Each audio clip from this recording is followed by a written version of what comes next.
My beloved sisters and brothers, Assalamu alaikum, peace be upon you. My name is Wajdi Saeed. I'm the president of the Muslim Educational Trust, and I'm one of the co-founder of this Building Bridges of Understanding. Welcome to the 5th annual Building Bridges of Understanding Summit, Public Safeties in Our Communities. We are blessed and honored to host this unique, critically important event. Our overreaching theme this year is redefining community and public safety relationships. Before hearing the opening remarks of other leaders in our community, it is very important to understand this is difficult times for all of us. It is difficult for the public safety, it is difficult for community-based organizations.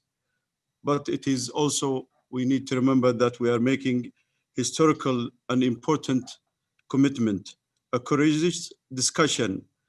We need to be courageous in times of challenges. I would like to recognize how beautiful, and it is a blessing of seeing our community here in Portland, Oregon, in the metropolitan area, come together to build bridges of compassion and understanding. Within this first of its kind event nationwide, that brings everyone to the table, because the Building Bridges Forum brings together faith leaders, civil leaders, law enforcement, prosecutors, and every person interested in creating a better and more equitable, through unconditional love of one another, through understanding of one another, through a just society. There is no better venue for those truly interested in seeing genuine, achievable, positive change and healing that take in this great country to bring forth their ideas and their passion for all people in leadership to hear and to contemplate. A space in which politicized language does not take center stage, but rather honesty and spirit of common good, working toward what's good, even if that means confronting uncomfortable truths. Over the past 5 years, since 2016, we have brought to the forefront for public discussion implicit biases and their respective impact on communities. We have explored the data surrounding racial disparities in our communities made ever the more stark by the COVID-19 pandemic that gripped our world over the past 9 months. We have united in efforts to improve how we prevent, respond, and to seek justice for traumatic incidents and criminal acts motivated by hate and bigotry. This year, we addressed the inequities in systems and institutions of our country that have led to social unrest and a racial reckoning among political upheaval. As we all know, my dear sisters and brothers, these past summer events have once again brought to the forefront issues of inequity and systems of oppression. George Floyd's killing in Minnesota ignited the movement that seek to change the system that has dealt inequality with those who are marginalized. Things we already knew, but had not fully confronted nor addressed in a way that can heal and unify a fractured citizenry, looking to leaders for answers. Currently, there is a public re-examination of law enforcement, re-examination of the systems, re-examination of things that our country has been built upon for centuries. My dear sisters and brothers, in these times and given our public charge circumstances require an examination of what different or new practices and procedures may be employed to bring about equity, to bring about just system, to bring that unconditional love. We hope to find common ground and solutions that reduce the number and the chance of unintended and unnecessary injury or a breach of rights of those arrested while still providing equitable protection of the public at large and law enforcement personnel. Tonight, we want everyone to hear from our community leaders, our local leaders in the Department of Justice, law enforcement, criminal justice reform, and also have to have us hear from you. Much thought has been given to serious proposals that should be debated and deliberated upon. And in doing so, we open up an inclusive discourse in which all voices are heard. This unique and pivotal moment in history demands that all stakeholders in our society unite for the common good and bring our situations and better ways going forward. I'm sure that our audience listening tonight want to hear and discuss and express their thoughts about the future of community and public safety, relations, and the nature of policing itself. Our hope is that everyone gathered today, all stakeholders, as we all are stakeholders, whether we are in the civil society, whether we are in law enforcement, whether we are in our homes or in our streets, we are all part of the solution. My dear sisters and brothers, everybody is listening and everybody is watching, that we need to inspire and we need to engage, to become engaged in the process of change and accountability. Recently, in the riots in downtown Portland, I met an Iraqi lady that happened to be sophisticated lady, a doctor and a physician in downtown Portland. She was watching what they call themselves the Proud Boys, and I call them the Disgraceful Boys. The Disgraceful Boys rally.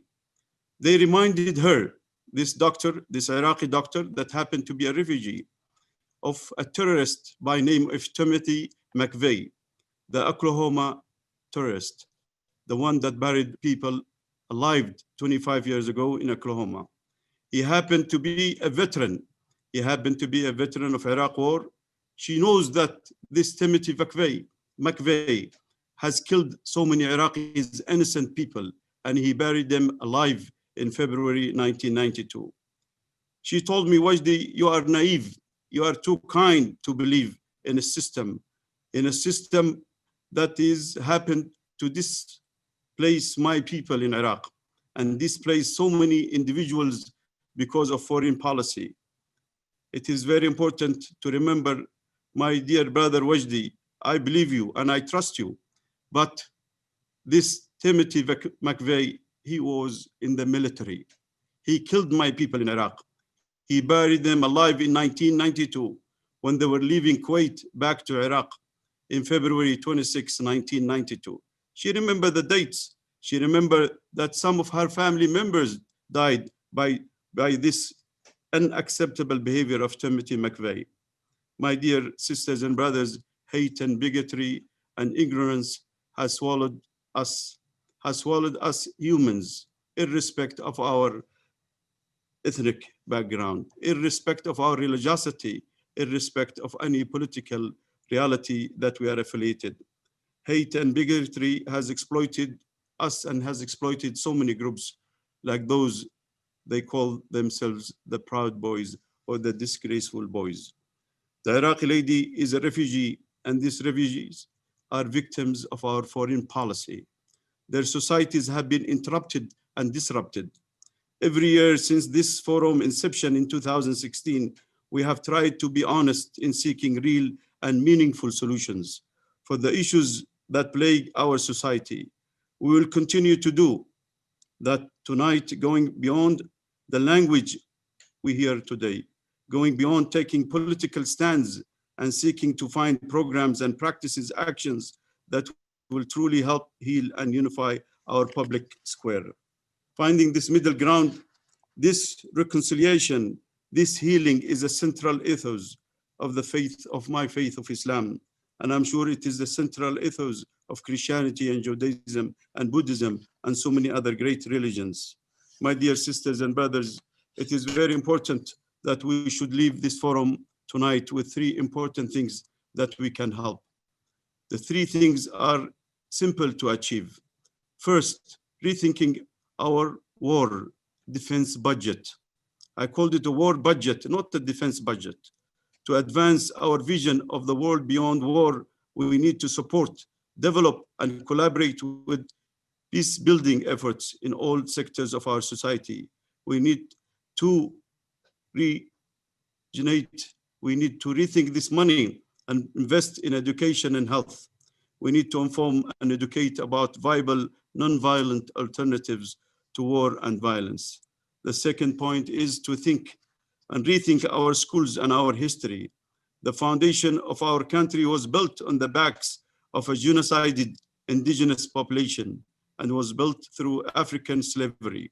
And that must be taught to students.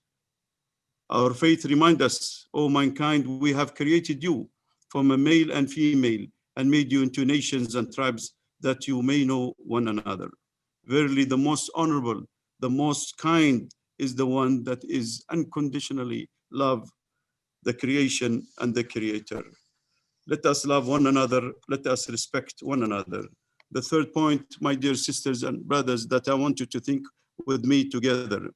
As forward-thinking society, it is must that those in power, those who have decision-making authority, those that are in the mainstream America, integrate by design the underrated minorities and leadership into leadership position. I would ask my dear brother Billy Williams, the US Attorney Office. I would ask my dear brother Kevin Barton, the DA for Washington County. I would ask my dear brother Mike Smith, the DA for Multnomah County, and so many others, chiefs and sheriffs, to be integrating minorities into the system that you represent. The system that you represent needs minorities so we can able competent minorities so we can able to heal and unify. Today, 3 Muslim women are running for public office. 3 of them that migrated and 2 of them migrated and one of them is a refugee and the other one was born here in a second generation. 3 of them are running for an office and each one of them are facing today Islamophobia, attacks and rhetoric. Believe it or not, they do face it. Some of it indirect and some of it direct. Sometimes I wonder, where are the voices of healing? Where are the voices of mainstream America that they need to express anti-racism?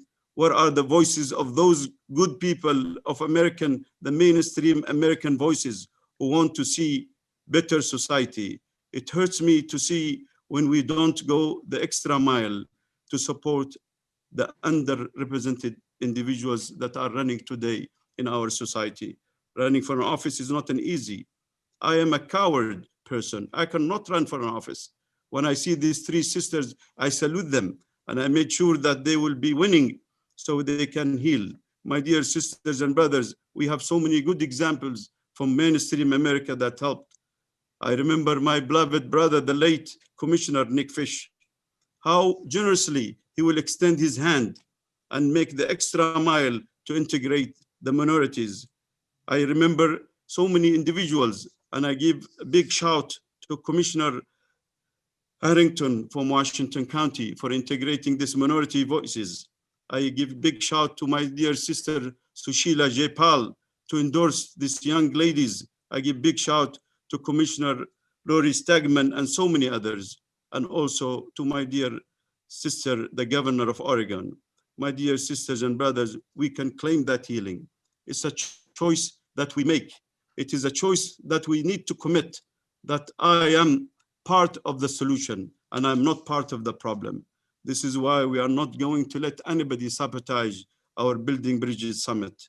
The great work of this conference, my dear sisters and brothers, is because the integration by design, because of the possibility that my dear brother Billy Williams have made. I reached out to him in 2016 and I told him we have an incident of a deputy district attorney that showed bigoted hate towards minorities. And my dear sister Nakenji Johnson, I applaud your work and I applaud your courageous. I applaud my dear brother Sho Duzono, my dear brother Polo Katlani, my dear brother Sheriff Garrett, my dear Tigard Police, and my dear Kevin Barton, the DA of the District Attorney of Washington County. I applaud my dear sister Linda Castillo, courageous. I applaud my dear sister Annabelle Carlos and so many other great people in our society. My dear brother Pastor Hennessy, my dear sisters and brothers in so many communities in the Latino and the African American community. I applaud every single person that made this commitment. My dear sisters, brothers, we are the beloved community, and it is very important that we make this intention to heal and unify. Thank you for your dedication and commitment in these challenging times to make this annual conference possible. I would love to introduce my dear beloved brother and partner in this great work, our US Attorney, Billy Williams. Thank you very much, Billy, for your courageous acts and for integration by design and being a healer and unifier. Thank you, Wajdi, for those kind words. And thanks everyone for joining us this evening. My name is Bill Williams and I'm the US Attorney for Oregon. And to all my Building Bridges colleagues that are helping us tonight mark this 5th anniversary of holding our annual Building Bridges events. We're doing our best, and we have done our best to bring public safety and communities together to lead in tackling the most pressing issues of our day. Tonight's a milestone for recognizing the countless conversations we've had, the meals we've shared together, and really acknowledging some triumphs and tragedies that we've shared over the last 5 years with our united purpose, and that's to improve justice and fairness and safety for our community members. Our nation faces 2 historic challenges currently: the public health and economic crisis brought by the coronavirus pandemic, and the nationwide racial justice movement that was catalyzed by the May 25th killing of Mr. George Floyd. As captured on video and seen around the world, Mr. Floyd's killing was incredibly callous and brutal, an act at the hands of law enforcement. If this was the first incident of its kind, one might attribute it to a reckless anomaly, but the fact of the matter is it wasn't.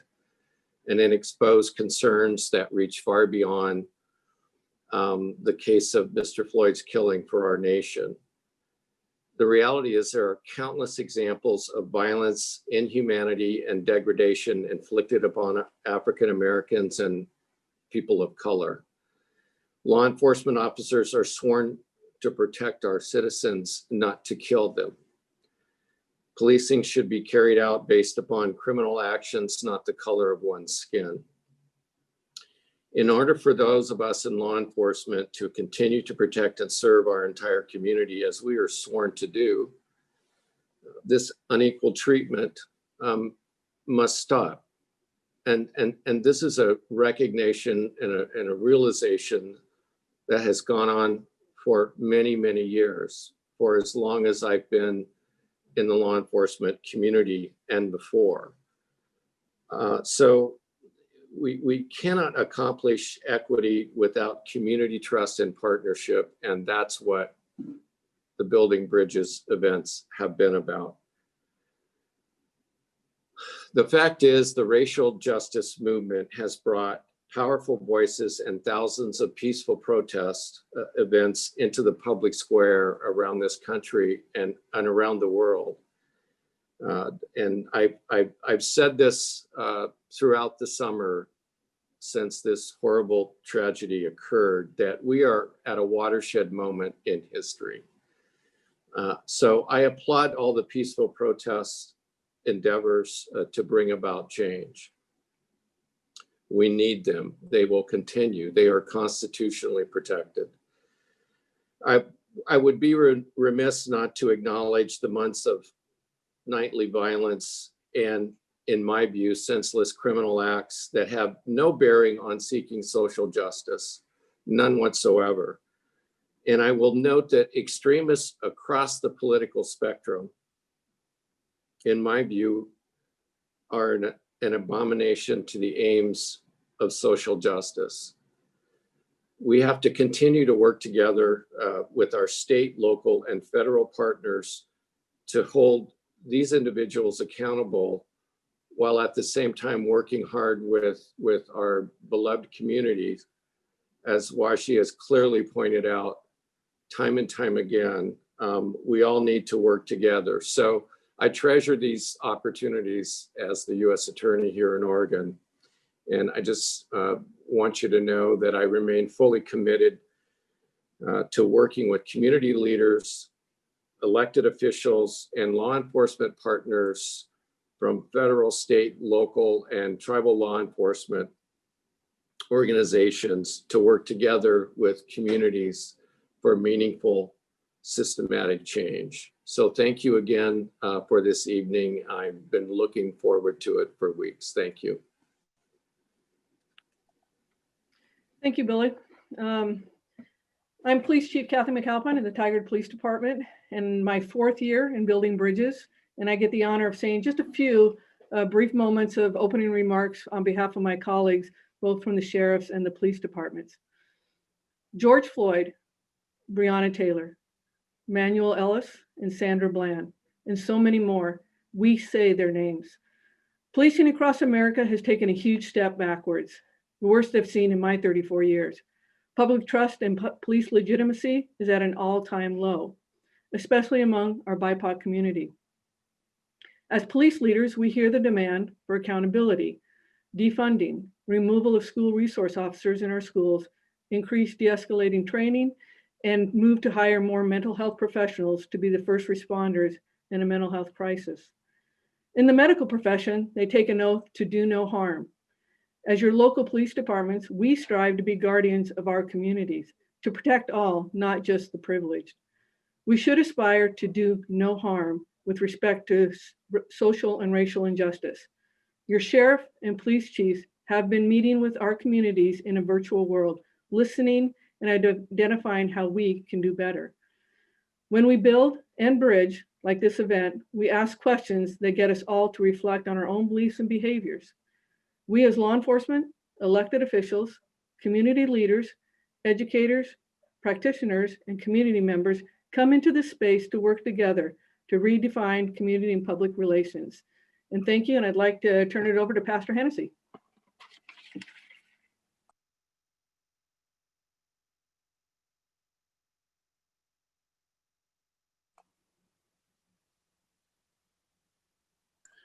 Thank you, Chief. And thank you to my fellow panelists tonight, and for all 157 who are looking right now. I bring you greetings from the wonderful sanctuary of Vancouver Avenue First Baptist Church here in Portland. Grateful to you for the honor and privilege of being with you tonight. I share in this welcome from the faith community to say that we are all together and are working together as bridge builders in this very important time of life. I'd like to begin my remarks by saying first, I apologize on behalf of the faith community to anyone here who feels or has felt as if we have not done our job the way we need to. I also come to say that we are ready to restart a relationship and to make sure that you know we are sincere. The words that come to mind for me are, "Oh, beautiful for spacious skies, for amber waves of grain, for purple mountains' majesties above the fruited plains. America, America, God shed his grace on thee and crown thy good with brother and sisterhood from sea to shining sea." The 4th verse of that beautiful song, America the Beautiful, says, "Oh, beautiful for patriot dream that sees beyond the years, thine alabaster cities gleam, undimmed by human tears. America, America, God shed his grace on thee and crown thy good with brother and sisterhood from sea to shining sea." I'm grateful on this 5th anniversary of the building bridges to come to you to say some great work has been done. Many perspectives have been changed. Many relationships have been born, and even tonight, this will be an opportunity to hear the truth of many people's hearts and a recognition of things not done well in the past, but an opportunity for us to recognize the past, honor the past, and to unfortunately learn some big lessons from the past. But the biggest job that we have both tonight and going forward is looking out the windshield and saying, what are we going to do to make sure that the future is brighter? And that means that it requires us all to dig in, roll up our sleeves, and remember, this city, this nation belongs to all of us. We're not going to say that we take a second seat or a back seat to anything. We have every right to be here. We have every right to work together. And in fact, what we are saying, particularly for those of us from the Black and brown community, nobody is trying to eliminate anyone white from the table. It's just to say, make some room because we belong here too. We want to work with you. We want to make the future brighter than the past has been. The same is true as I am inspired by the work that I've seen in our communities, the work that I've seen in our faith communities, the work that we've seen in the law enforcement and criminal justice community, and leaders who are saying it's time. We recognize it's time.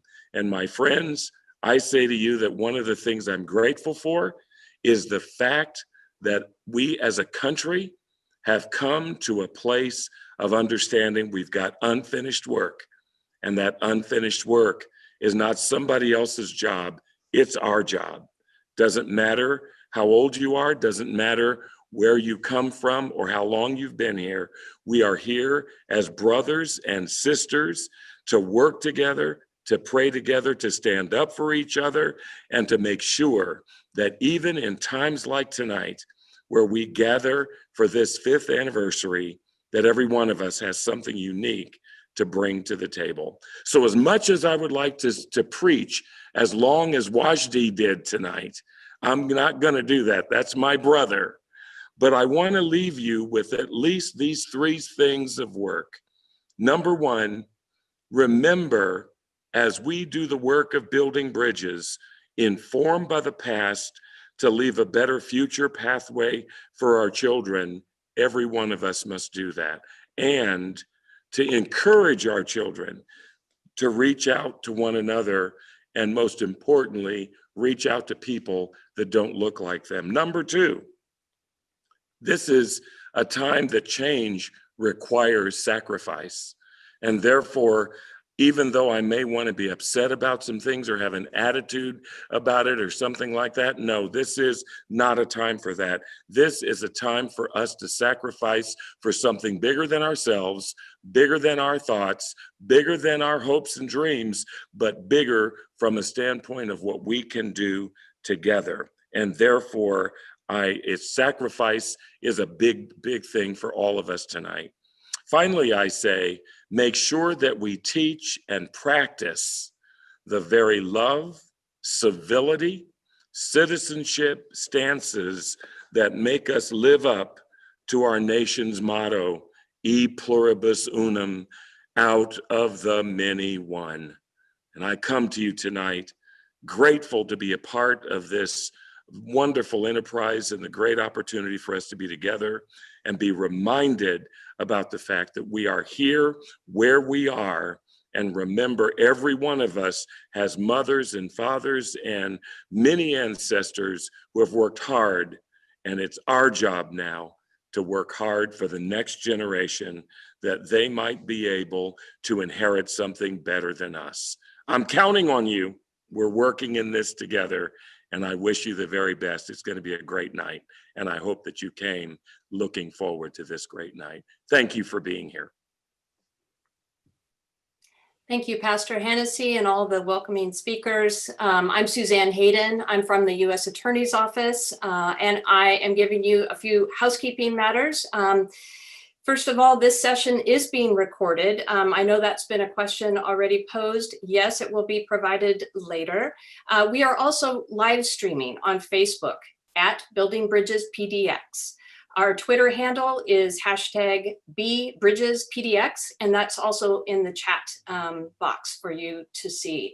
We want you to use the chat function on either Zoom or on Facebook to make comments. We'll preserve those comments as we always do at Building Bridges.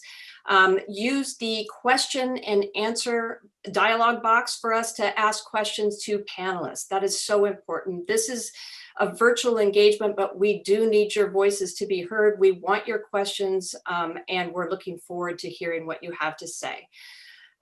We have our members of our team are monitoring those. Kezia Warner will be our liaison to provide questions to our moderators. Our first panel, just to give you an overview of our schedule tonight, is Defunding the Police and Reimagining Public Safety, and it's moderated by Linda Castillo. She's the Diversity, Equity, and Inclusion Manager for ERCO.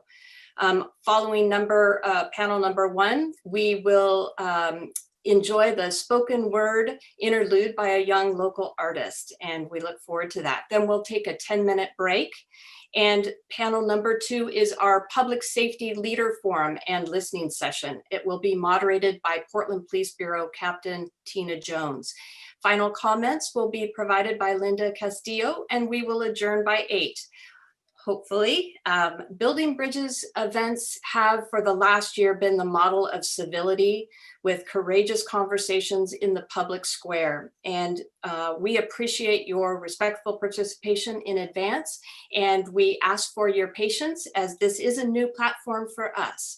And with that, I would like to hand it over to my friend and colleague, Linda Castillo, and the panel number 1 for this evening. Thank you. Great, thank you, Suzanne.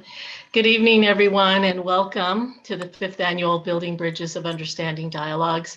I'm honored to moderate the first session, and as a first-generation daughter of Mexican farm workers, their courage and hard work has really seeded and cultivated my path in this community, and combining the work of social justice, equity, liberation, psychology, and wellness for all our multicultural, multi-ethnic, and intergenerational communities.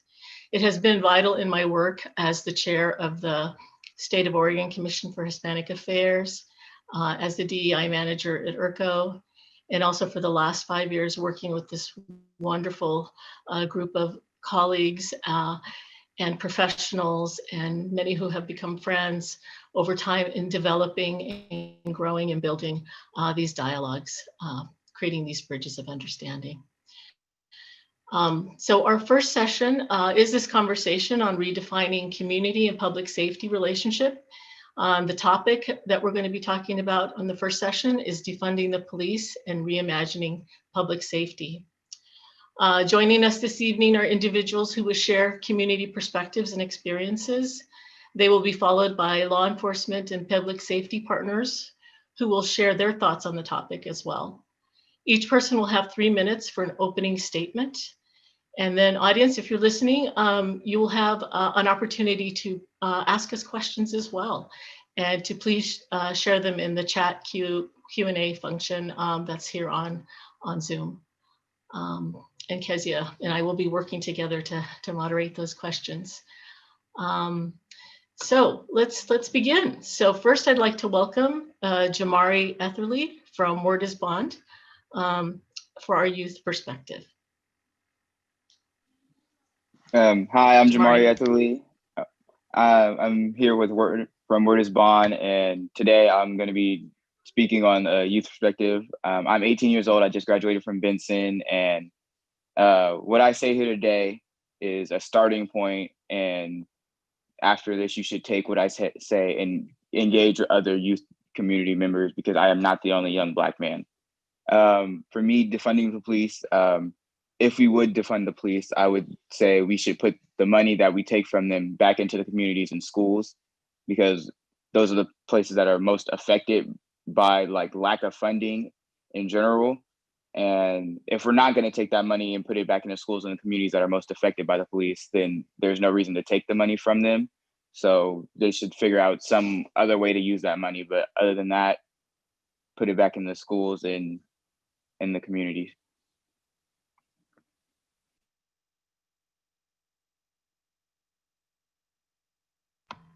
Great, thank you, Jamari. Next, we're going to be hearing from our community leader and reform advocate partners on their perspectives. And first, I'd like to welcome Nikengi Harmon Johnson, who's been participating in Reimagine Oregon and as a member there, and is also the executive director of the Urban League. Nikengi?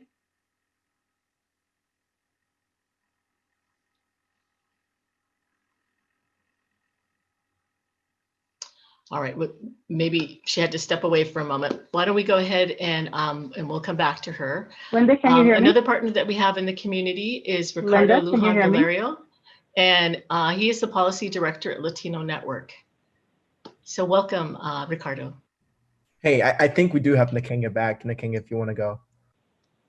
Oh, Ricardo, okay. can you hear me? Linda, Yes, you can we hear can me hear too? you. Yes, we can hear you. Awesome. I don't think I have control of my video. Moderator, could you let me loose?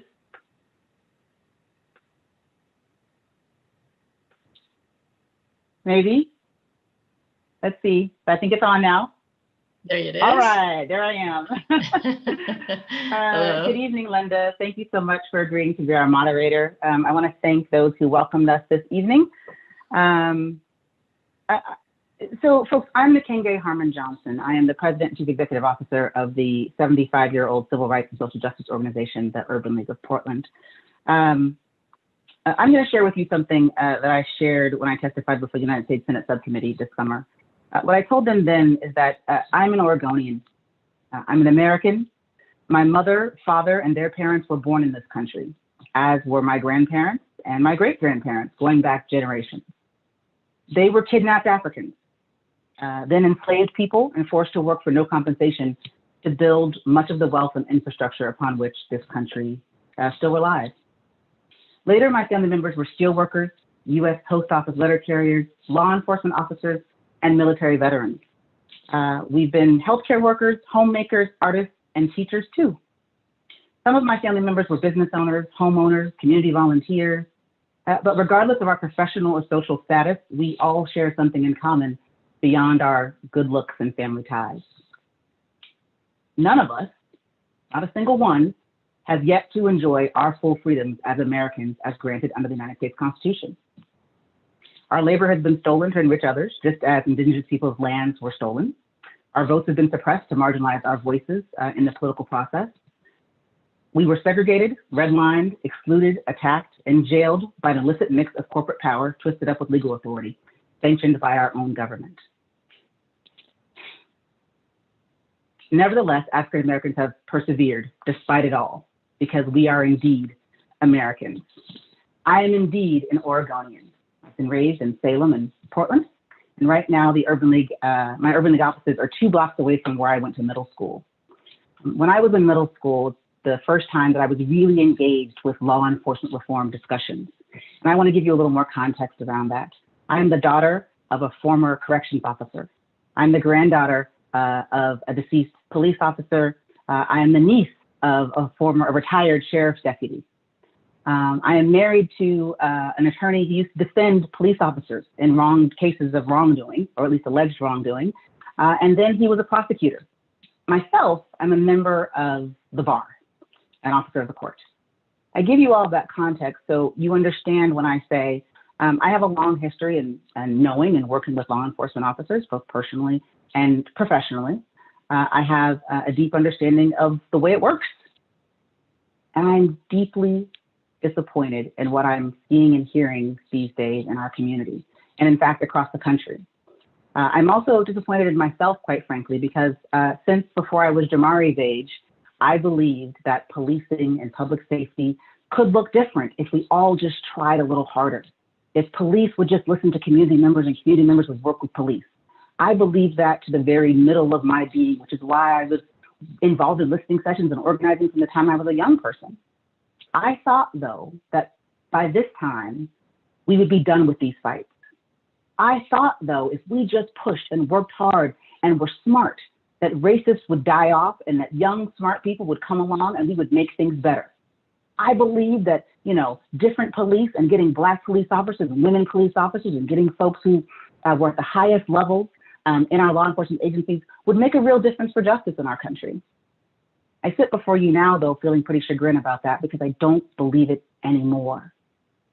A few Black cops does not a good police force make.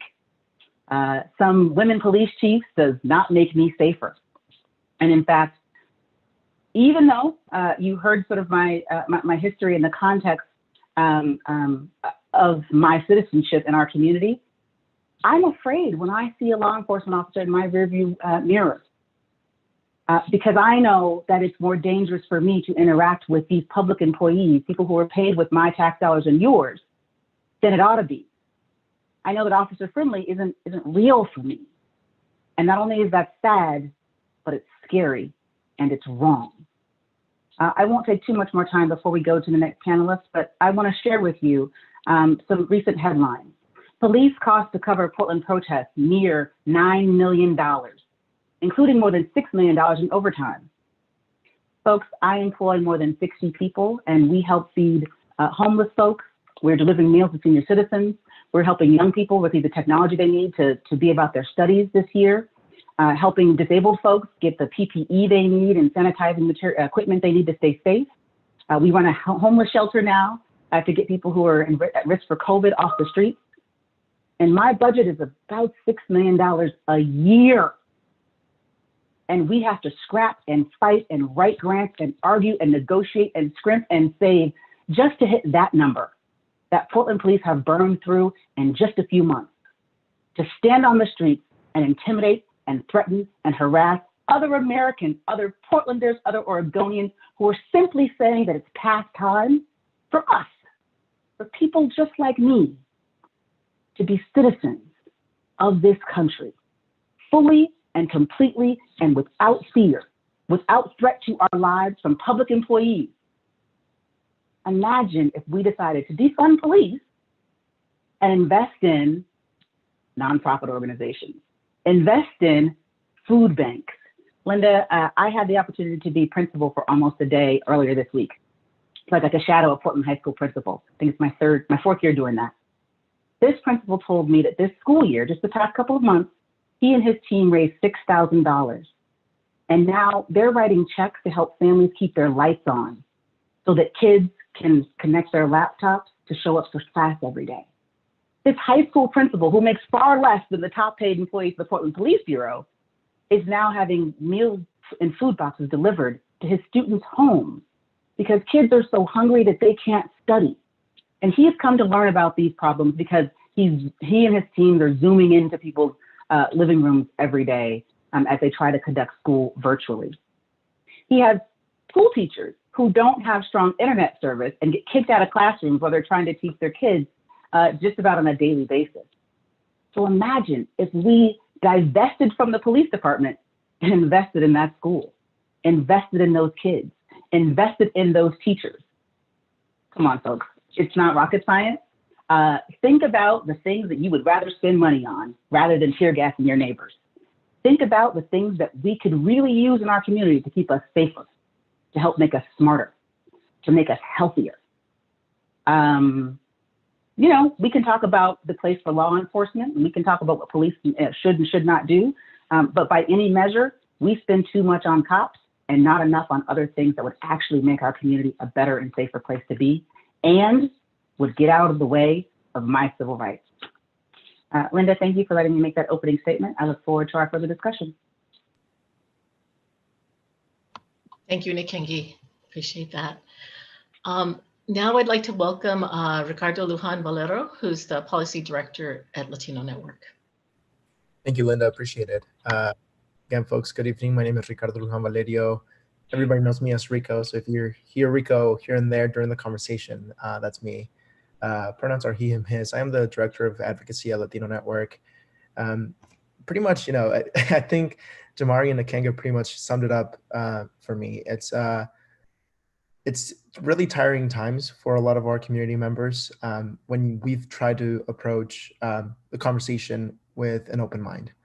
And we're living in unprecedented times where we're experiencing systems of oppression in a way that I think most people have not seen if you're not part of those communities. Because of social media, because of social networks, you see a lot more of what people of color, Black and brown lives have experienced for a very, very long time, and it's blowing up on our faces now. It's tiring and it's concerning in so many different levels. I want to share a little bit of a perspective of an immigrant. So at Latino Network, we obviously serve a multitude of communities ranging from kiddos navigating the K through 12 system, providing wraparound services after school so that they have something to do. We can help them with their academics. We also have a criminal justice, restorative justice approach to our kiddos that are navigating the criminal justice system in diversions, probation and parole assistance, and in making sure that we reduce recidivism within our own communities. And time again, we just see the inequities in the way we provide services for our communities so that we're not in the spaces that ultimately lead us to being in a jail or prison cell. To Jamari's point and Nakenga's point, right? Like, this is a broader issue than just public safety and law enforcement. It's about economic prosperity. How much are we actually investing within our communities so that we find ourselves in situations that actually sets us up for a good future? We're not doing that for our communities. We're not investing in areas not well enough to be able to meet those demands. And it's become a huge problem.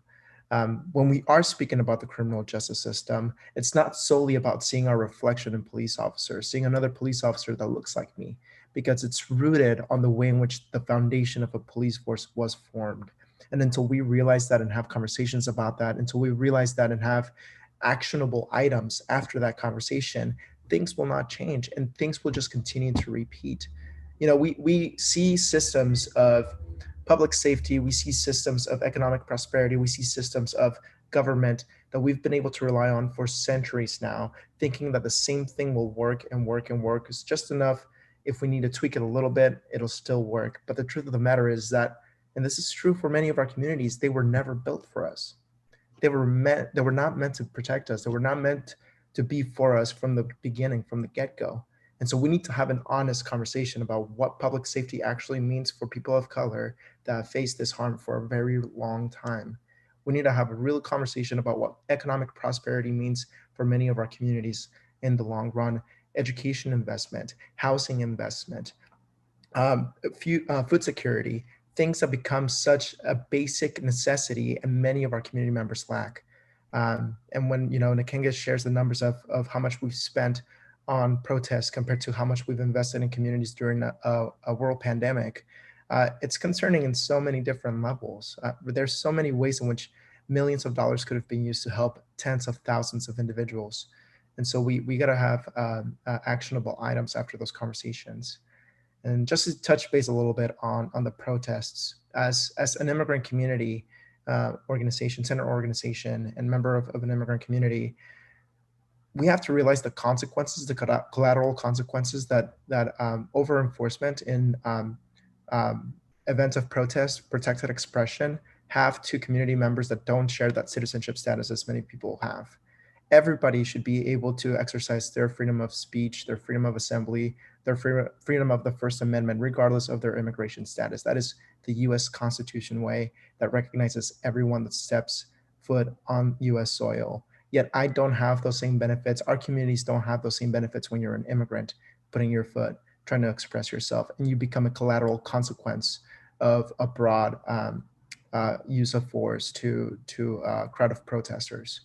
It's devastating, and many cases can be life-threatening for immigrants that will then face immigration consequences for those things. So again, I think there's ways in which we can have this conversation, and continue to talk about it. But until we actually have actionable items that follow those conversations, and again, that are centered in human approaches, not just systemic approaches, not just about what's the best and most easy low-hanging fruit approach, but rather what is the thing that our individual community members need. Once we center that in the conversation, then I think we can get closer to the right response. Thank you, Linda.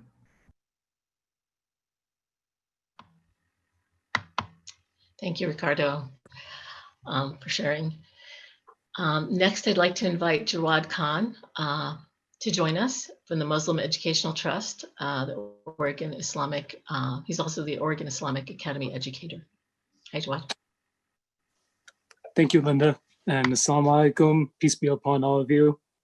It is an honor to be speaking here tonight and to be invited to Building Bridges event again, the 5th annual Building Bridges Summit. And as American Muslims, our strength lies in our diversity. And when Nkenge was speaking about all of the issues that we see, the cracks in the system that we see, we know that these things exist. We know that they exist, and we have known that they've existed for a long time. But yet the events of this summer and the events of this pandemic that we're in have brought to the forefront. And the Muslim Educational Trust, over the past 9 months, 8 months, has participated and spearheaded an emergency COVID response food box. And we've been all the way throughout all corners of the Portland metro area. And these are in Black communities and Latino communities, and immigrant communities, refugee communities, Muslim communities, Christian communities, whatever communities. And we have seen the issues that are there. As when Nkenge was talking about the people who have day-to-day struggles. And it is time now that after all these things, that we come together and then we address them in ways that are tangible and focused and as one as a community. We in the Muslim American community, American Muslim community, we joined together to call for reform to our nation's policing practices. And whether that means reform in the way certain things are banned, such as the weaponry that's there, chokeholds, cardioid holds, whatever that may be, or that is a rethinking, reimagining, as Ricardo was mentioning, about resources funded to different areas, that we can prevent things from happening in the first place by reimagining a society that builds and nurtures and cares for people before it's too late, instead of going for at the end when the problem's already there and it becomes extraordinarily difficult to address, and then mass incarceration and other ways that we have of solving issues that have not worked. They have failed to work over all these years, and yet we continue to do the same thing. We recognize that discrimination pervades our entire justice system, from policing to trials to prisons to reentry barriers for returning citizens, and that the demand for change only represents a small down payment on all the reforms that are needed. Racism is an ideology that we as Muslims call part of Jahiliyyah. And Jahiliyyah means ignorance that manifests itself in speech, in behavior, and institutional systems. Our faith, Islam, views such systems and ideologies as highly oppressive and so morally reprehensible that it requires one to actively reject it, not just passively disagree, but actively reject it. Consequently, Islam fervently advocates against all forms of this ignorance, that is, all beliefs, actions, and institutional structures that marginalizes, harms, and inserts hierarchies among people, which result in their exploitation, injustice, and/or oppression. Racism is considered a form of oppression in Islam, and therefore is the moral, religious, and communal duty of every American Muslim and our Muslim community here in Portland, not only to be against racism, but more importantly, to be anti-racist in all its form, as our faith calls for. It is the moral, spiritual, and communal interest of every American Muslim to support every American's fight for racial equality, for systemic equality, and an end to systemic discrimination, and a way to bridge the systemic inequities that lie in every corner of our society, whether it's in education, in healthcare, in housing, and interactions with law enforcement. In Islam, Muslims are told by our beloved Prophet Muhammad, peace and blessings be upon him, help the oppressed by coming to their aid, and help their oppressor by stopping them from oppressing. This prophetic instruction outlines the Islamic method for responding to the call for racial justice. For far too long, Black lives and the lives of other people who've been discriminated against in this country, have struggled against the stigma of being criminalized, dehumanized, marginalized, and victimized by the scourge of racism in American hearts and institutions alike, rooted in historical wrongs that cannot be simply changed overnight or hand waved away because they exist. As American Muslims, we recognize that the term Black, while indicating a racial identity, also signifies a political condition of injustice, the political condition of mass incarceration, of mass wealth disparity, of inequity housing, and risk of mass eviction, of insufficient access to healthcare, all of which are manifestations of what was formerly called Jim Crow and is now called Jim Crow Jr., or as Dr. Khaled Abdul-Ratif says from Harvard, Jahiliya Jr. There are many different ways that we can address, and the form which we'll discuss tonight, about reformations in the justice system and policing and what that entails, or of redistributing funds in a different manner that aims to look at the root problem before we get to the end stage when it becomes much more difficult to address. Before we go on to the next speaker, I'll hand it back to Linda. One of the things I really believe that can be done and is very tangible and right in our hands is to establish some public safety innovation grants for community-based organizations, to create local commissions and task forces to help communities to reimagine and develop concrete, just, and equitable public safety approaches to how we deal with the problems that are in our communities that have been outlined and mentioned by both Nkenge and Ricardo, and that we here see at the Muslim Educational Trust and have seen for the better part of 20 years, and that we've addressed little by little, one case at a time. But now is the time for confronting this and finding something and being honest with ourselves that we can change these things, but if we really wanted to, and it's not going to be easy. All of that historical rootedness is not easy to uproot and change, but with an honest discussion that we have here in this forum with all the people, the stakeholders, as Brother Wajdi mentioned in his opening remarks, we are here. And if we want to truly do this, then we have the people of goodwill, we have the people of good faith who will find solutions to a better way. And it's not going to be easy, and it's not easy, but the honesty in the beginning of it starts here. And I'm proud to be, and the Muslim Educational Trust is proud to be part of this event for all 5 years, and look forward to a great discussion tonight. Thank you, Linda. Thank you, Jawad. Thank you for those remarks. Next, I'd like to welcome Marcus Mundy. He's the Executive Director of the Coalition of Communities of Color. Hey, Marcus. Hey, Linda, thank you. Thank everybody for being here tonight. I don't have to say a lot. I mean, I appreciate and largely agree with the comments made so far by Brother Jamari, Nkenge, Rico, Jawad. They were right on point. I thank them for their candor and their passion. But this panel was to discuss defunding the police and reimagining public safety. But as I reflected about what I was going to talk about tonight, I reflected on this picture that I had in my office. I keep it in my office, and it's a reminder to me, but we're talking about issues concerning public safety and people of color, and we've been talking about them for a long time. This picture depicts a scene that actually happened in 1960 for a little 6-year-old girl in New Orleans, who, this is our Building Bridges program, her name was Ruby Bridges. She was 6 years old, and she had to be escorted to her school by federal law enforcement. That's a famous Norman Rockwell painting. But it just reminded me that that was in 1960. That was 60 years ago, and we're still being bedeviled by the same problems. And, you know, the name of that picture actually was The Problem We All Live With. We're still living with the problem.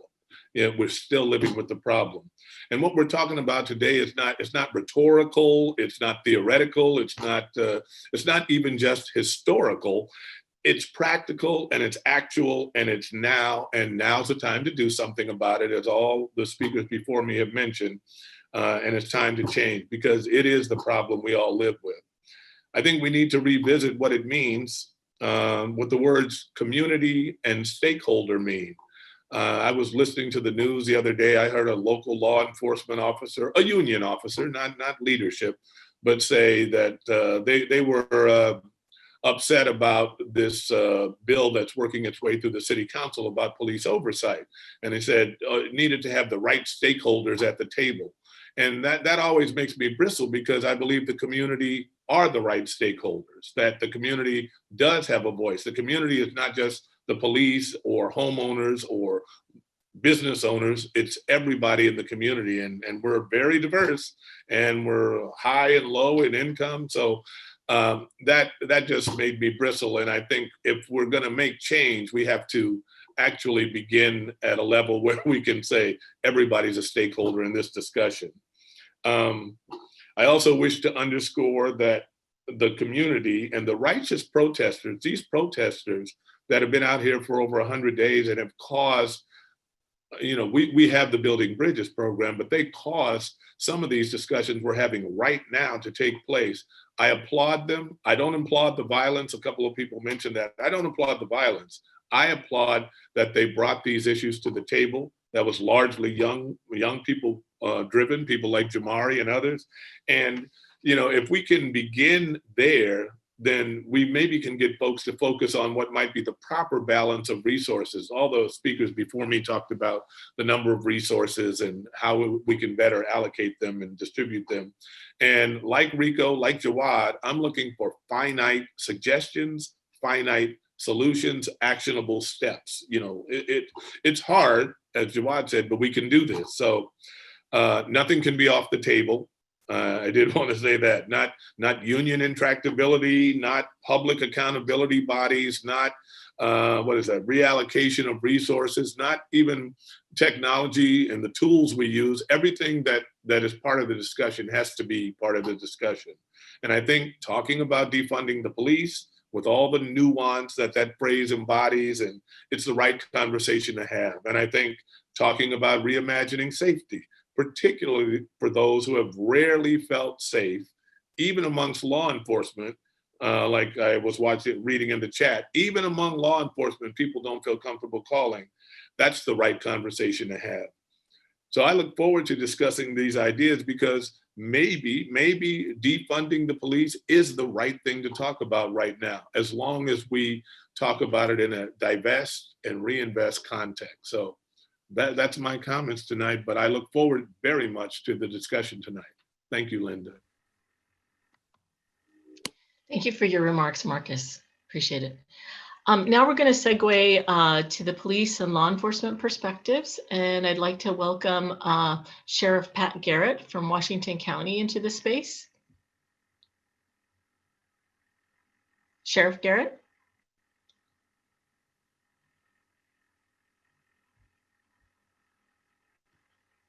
Always, we got to give folks a minute. Zoom is kind of delays time. It does funny things with time. All right, maybe there he is. Welcome, Sheriff. Thank you. I want to begin tonight by paying great respect to our reform advocates, and I'm honored to follow their important perspectives, their strong message, and their truth. So thank you. In Washington County, about 10 years ago, we had a vision to reimagine public safety and how we respond to community members with mental illness, to provide immediate problem solving during a crisis, to minimize escalation, to provide behavioral health services, and reduce the possibility that they would end up in jail. And that vision led to the creation of mental health response teams. The program pairs a specially trained deputy with a master's level mental health clinician to respond in a trauma-informed way to an individual in crisis, to connect people to services, and support those with mental illness so they can stay independent and safe in our community. Mental health response teams work from 11:30 a.m. to 11 p.m. 7 days a week, and they serve community members who are in cities or outside of cities or in rural areas. Literally wherever there is a need in Washington County, they're available to help. These teams enjoy strong partnerships with area hospitals and the county's crisis team, where people get help from multilingual professionals and peers. Mental health clinicians can place a mental health director's custody hold when necessary on a person in need of immediate care, custody, or treatment for their mental illness. The team's knowledge and abilities, I've seen over the years, it gets shared both formally and informally with our entire patrol staff, and makes everybody more effective when responding to individuals with mental illness. And results bear out the clear public safety and public health benefit from these teams and why it's strongly supported in our community. Even though these teams respond to incidents with an increased risk, someone in crisis, sometimes they're armed. Of the 2017 calls they responded to last year, only 15 involved some force. And that force is typically helping an EMT provide medication to someone who's hallucinating or trying to get into an ambulance or some other kind of care. In addition, over half of the mental health response team's calls resulted in some form of mental health services being provided in that moment.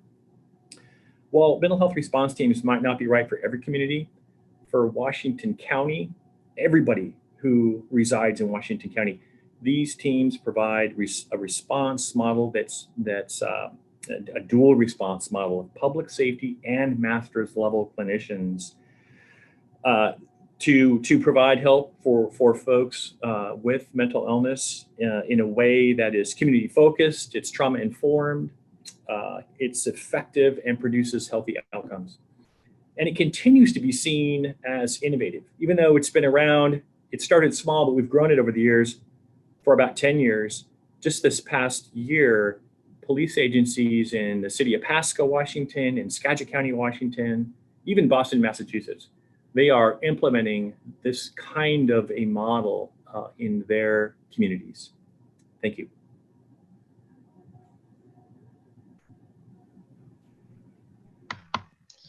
Thank you, Sheriff Garrett. Now I'd like to welcome Kevin Barton, who is the District Attorney in Washington County. Hello, Kevin. Hello, Linda. Thank you very much. I want to start by saying that I'm very proud to be part of this conversation and part of this Building Bridges group. This is my 5th year participating in this. And it started with small meetings over at the Muslim Educational Trust, and to see what it's grown into is really quite inspiring. So I'm very happy to be here and appreciative of the time. So I am the District Attorney of Washington County, the second most populous county in Oregon, but there's more to me than just being the DA of a large county. I'm a father, I'm a husband, I'm a community member, a churchgoer, a volunteer, a youth coach, and it's all of those things that make me what I am. And all of those things inform me as I go about doing my job. And I care very deeply about equity and justice. And when I hear all of the speakers who've gone before me talk about these different perspectives that they have, it troubles me to hear the struggles, and it inspires me to want to do more to work with these colleagues who I greatly respect to ensure that we can make our community truly safe, truly just, and truly equitable for everyone. If not for us, of course, then for our children. I believe we are absolutely all called to take action, no matter who we are, whether you're a community member listening tonight from your home, or you're a leader like myself. But I also believe that leaders like myself and other community leaders, we all have a special obligation because we can do more. We absolutely should do more. And I believe this is an essential conversation for us to have and fully support doing that. I only have a few minutes to talk about my thoughts regarding this concept of defunding the police. And I'd like to start first by saying I do not support simply defunding the police. I think that's a bad idea. I do support reimagining, evolving, reforming, and I think those are essential things that we have an obligation to do and need to do in light of everything that's happened now, but everything that's happened in the years preceding where we sit today. So what does that mean to evolve, to reimagine, to reform those essential things that, in my opinion, do need to happen? I think whenever I think of our criminal justice system, I think it's often asked to do too much, too late. By the time a crime happens, so much has occurred. And by the time it lands on my desk or the desk of one of my deputies, I often wonder, what could we have done sooner as a society to stop this from occurring? And had we done things sooner, would we be in a better situation? I think of our criminal justice system like an emergency room for our society, for our community. And just like an emergency room, it's always open. It's intended to serve everyone, although it doesn't serve everyone well. It's often overwhelmed, and people often come to it in their moments of need. And they come to it usually after something has happened or when there's a need to do something.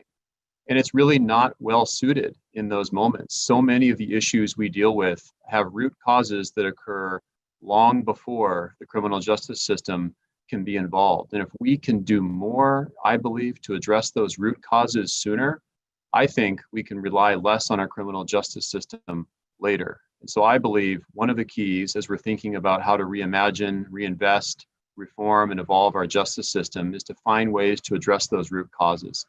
So before the police are called or anybody is called to respond to a mentally ill person, could therapy have helped that person? Before a person struggling with drug addiction commits a burglary or a robbery, could addiction treatment and a better healthcare system, a more equitable healthcare system, could that have helped? Before a young parent neglects a child and triggers a foster care response in maybe a breakup of the family, could some type of therapy or intervention have helped in that situation? And I believe the answer is yes. So while I do support prosecution for those who commit crimes, I absolutely believe we need to do more sooner. And before we can talk about taking money away or defunding our emergency room, we need to talk about ways to address those chronic problems that occur before the emergency room response occurs. And that will create a healthier society, in my opinion, and will allow us then to engage in that healthy reform and evolving of our criminal justice system that absolutely needs to occur to ensure that we've got that just and equitable society so that we're not having these types of conversations. So thank you very much for the time, and I look forward to answering any questions.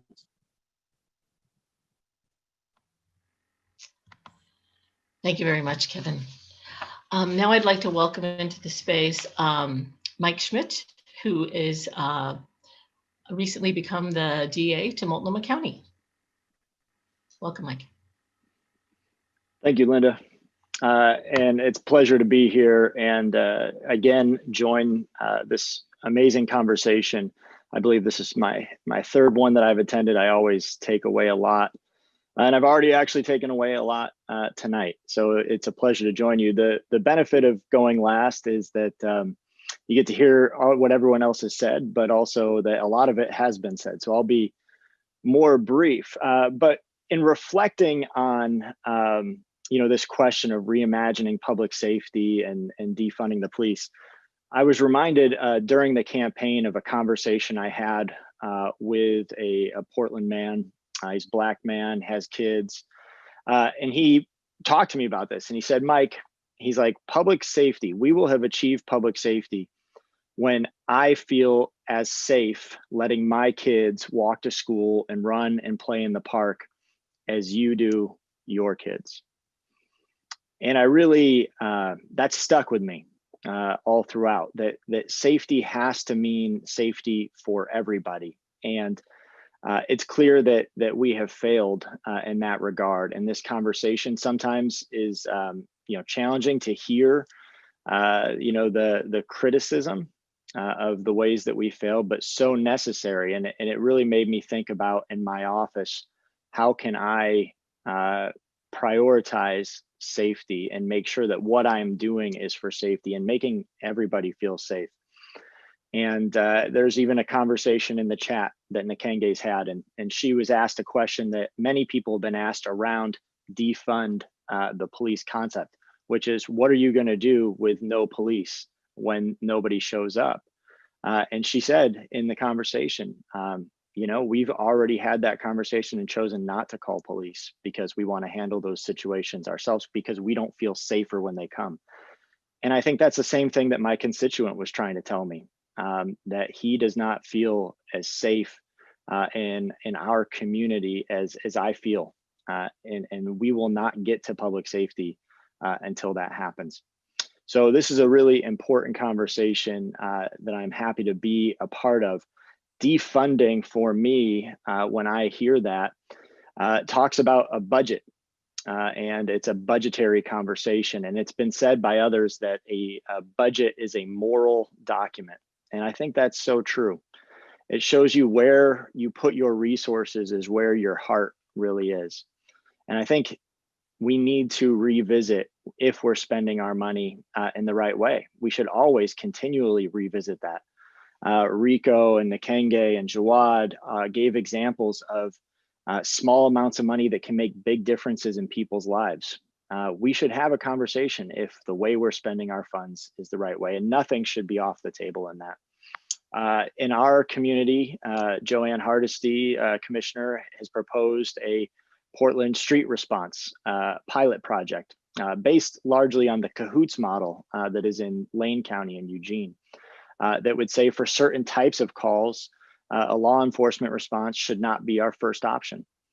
I like that. I think programs like that are thinking about what do we really need to deal with the issue that we're confronted with are things that we should be thinking about.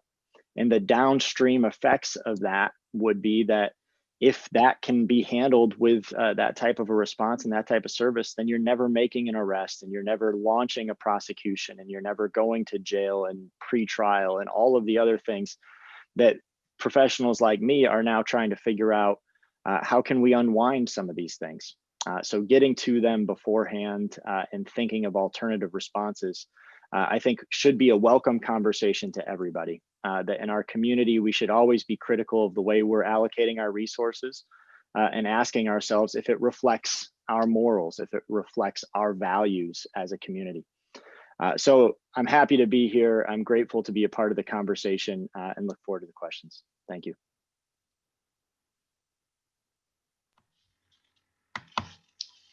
Wonderful. Thank you to all the panelists for sharing these very enlightening opportunities to hear these perspectives, these lived experiences, these ideas, these really tangible recommendations on today's important topic.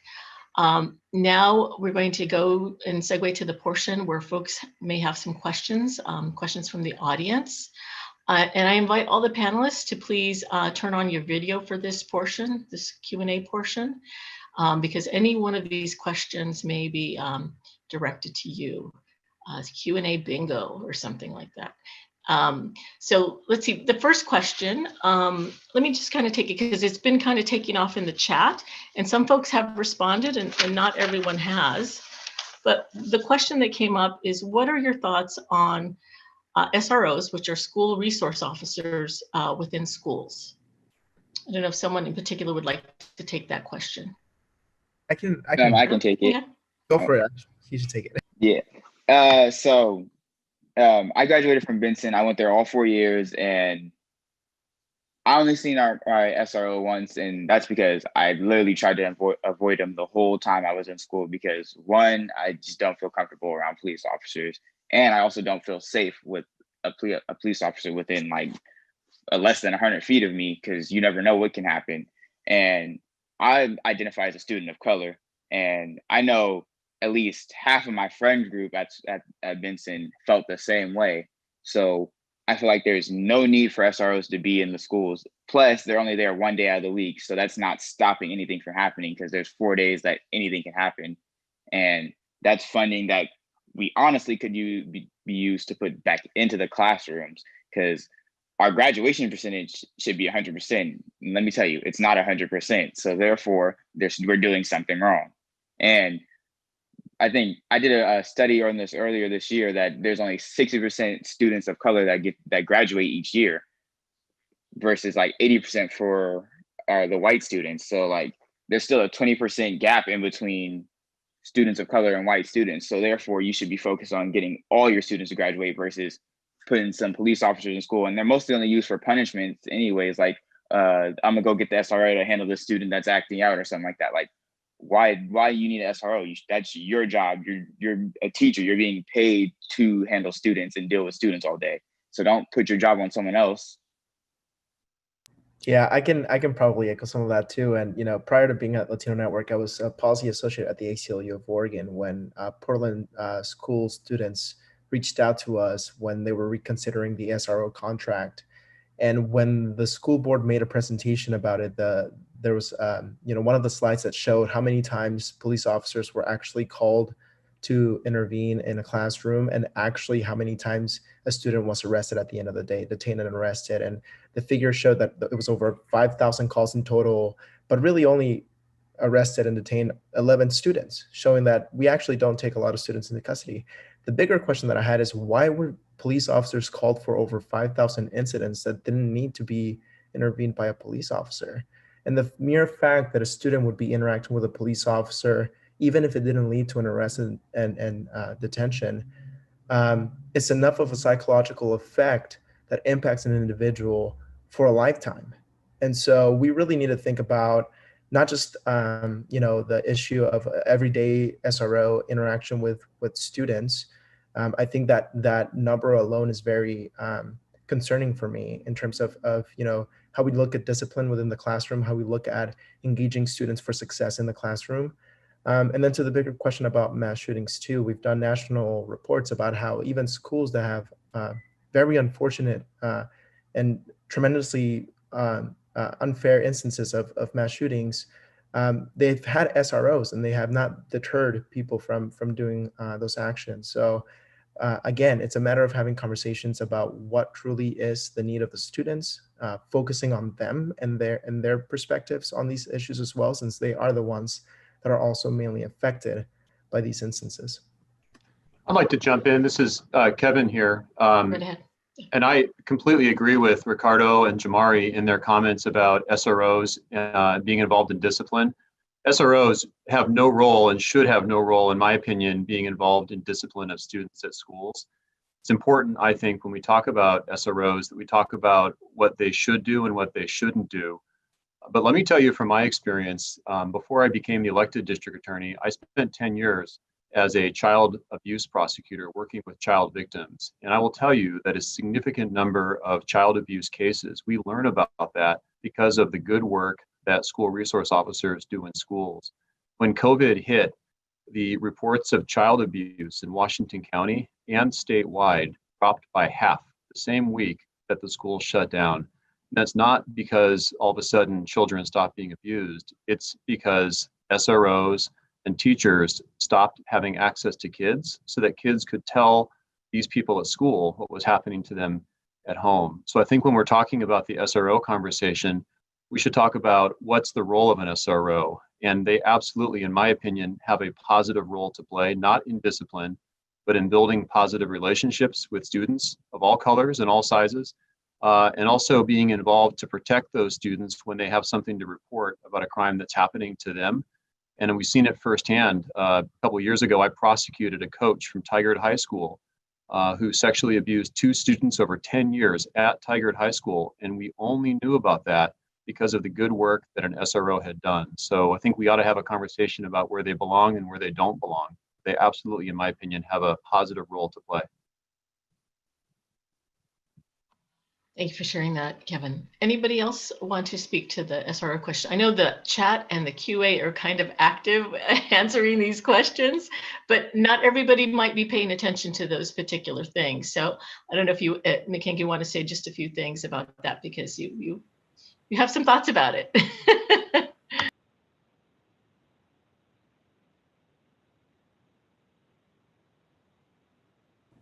I don't think your mic is working, Nikengi. I don't know. Can you hear me? Can you hear me? Can you hear me? Okay, cool. Thank you, Ricardo. You're the best. I forget that you used to work at the ACLU. It's so nice to have you a little closer to us these days. But so please read the chat if you're interested in the SRO question. I put a link over there. I may add another one about the measured effectiveness or ineffectiveness of SROs. And I just want to be real clear about this. I said that my father was a law enforcement officer when I was a kid. He later became a mental health therapist and an MSW, a social worker, who worked with Latinx and Black boys in the state of Oregon because he wanted to meet them before they met law enforcement. Because he said, hey, had I met some of these guys in the penitentiary 10 and 15 years ago, they wouldn't be in prison. And I can tell you early this year, late last year, I visited the state penitentiary for the first time since I was a little kid, since my dad worked there. And I met men who are incarcerated basically for life, some for murder, some for other things. And they were there as part of a writing project, self-expression, and we got to hear some of the work they had done. What hit me though was how many folks were about my age, were similar in age to me, how young and sort of strong they looked, but most of them had been foster children. Most of the men we met that night had committed the crime for which they were incarcerated in their teens and very early 20s. And that's after they had aged out of foster care. So when my daddy decided to stop being a law enforcement officer and go work with Black and brown boys, he went to go work with boys who were in foster care. Y'all, it ain't rocket science. We don't need to spend money on the cops if we spend money on keeping those kids' homes intact so they don't wind up in foster care. And we can pay rent to do that. We can create food boxes for that. We can help take pressure off of parents and families, do parenting classes with the Urban League does. There's all kinds of community supports that will keep kids out of foster care that will then help keep them out of prison. Right? I'm not a social worker. It's not even my field, but I've read the articles and I know that's how it works. I also know that public officials, if they pay attention, understand that's how it works. Even law enforcement officials know that's how it works, but they can't make money on that. It's not really a sexy industry. Social workers don't make nearly as much as cops do in our state in most cases. And we don't have enough of them. So when I hear arguments about, we need police or we need SROs, there's not a single thing that police do in our schools that is not better done or done as well by a counselor, by a therapist, by a community health worker, by a teacher, by a coach, not volunteered, but a coach who's paid by the school district, all of whom are mandatory child abuse reporters. I'm a lawyer. I'm a mandatory child abuse reporter. So I'll stop there, Linda, because I could go on about this a great deal. We don't need cops in schools to make our kids safer. Our kids don't want cops in schools. And the Portland Public Schools is nearly 50% BIPOC kids, so Black, Indigenous, and other kids of color. They don't feel safer with cops in schools. So if they're not for the kids, then who are they for? It's the adults, because we like enforcement fiction. Costs us a lot of money and doesn't help kids. So no, we don't need SROs. Oh, one more thing, Linda. And when the Portland Police and SRO sort of team was asked for data to demonstrate what they were doing in Portland Public Schools and that it was useful and helpful, guess what, y'all? They didn't have any data. They just wanted us to believe, we do these things and they're good. I run a nonprofit organization, and when I want funding from the city, when I want funding from the county, when I want funding from the state, I have to write and make a plan for it, but then I got to report back about my data to demonstrate that I was successful. Otherwise, I don't get that money the next year or the year after. The police, though, they keep showing up and saying, just trust us, it's all going great, even though their kids are telling us differently. It doesn't make any sense. If they're so great, then show me the data. Until then, nope, don't need SROs. All right, thank you, Nikenge. We have about 6 more minutes for this section, and there's some questions that got answered and some that are quite a little challenging to decipher the question. So I'm going to go with this question, if you don't mind. And if you would just kind of raise your hand or use the reaction button for raising your hand so I know who wants to speak, that would be helpful. So the question that I have here is, what do you see as a path forward for defunding the police, advocates and police? What are some tangible steps that can be taken?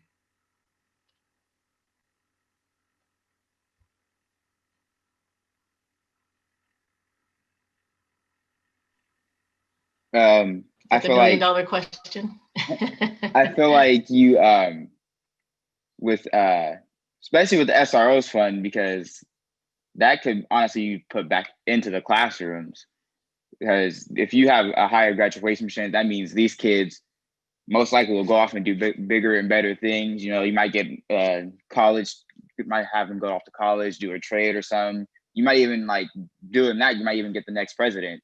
So that alone should let you know that maybe we should put more funds into schools, and also you have programs, certain school districts that have a lot more funding have programs that introduce kids to certain fields, and maybe you never know, that may be something they want to do. So if we put more funding into that, get these kids like out there knowing different things, maybe, just maybe, you'll have less problems in schools. So therefore SROs wouldn't even be needed anyways.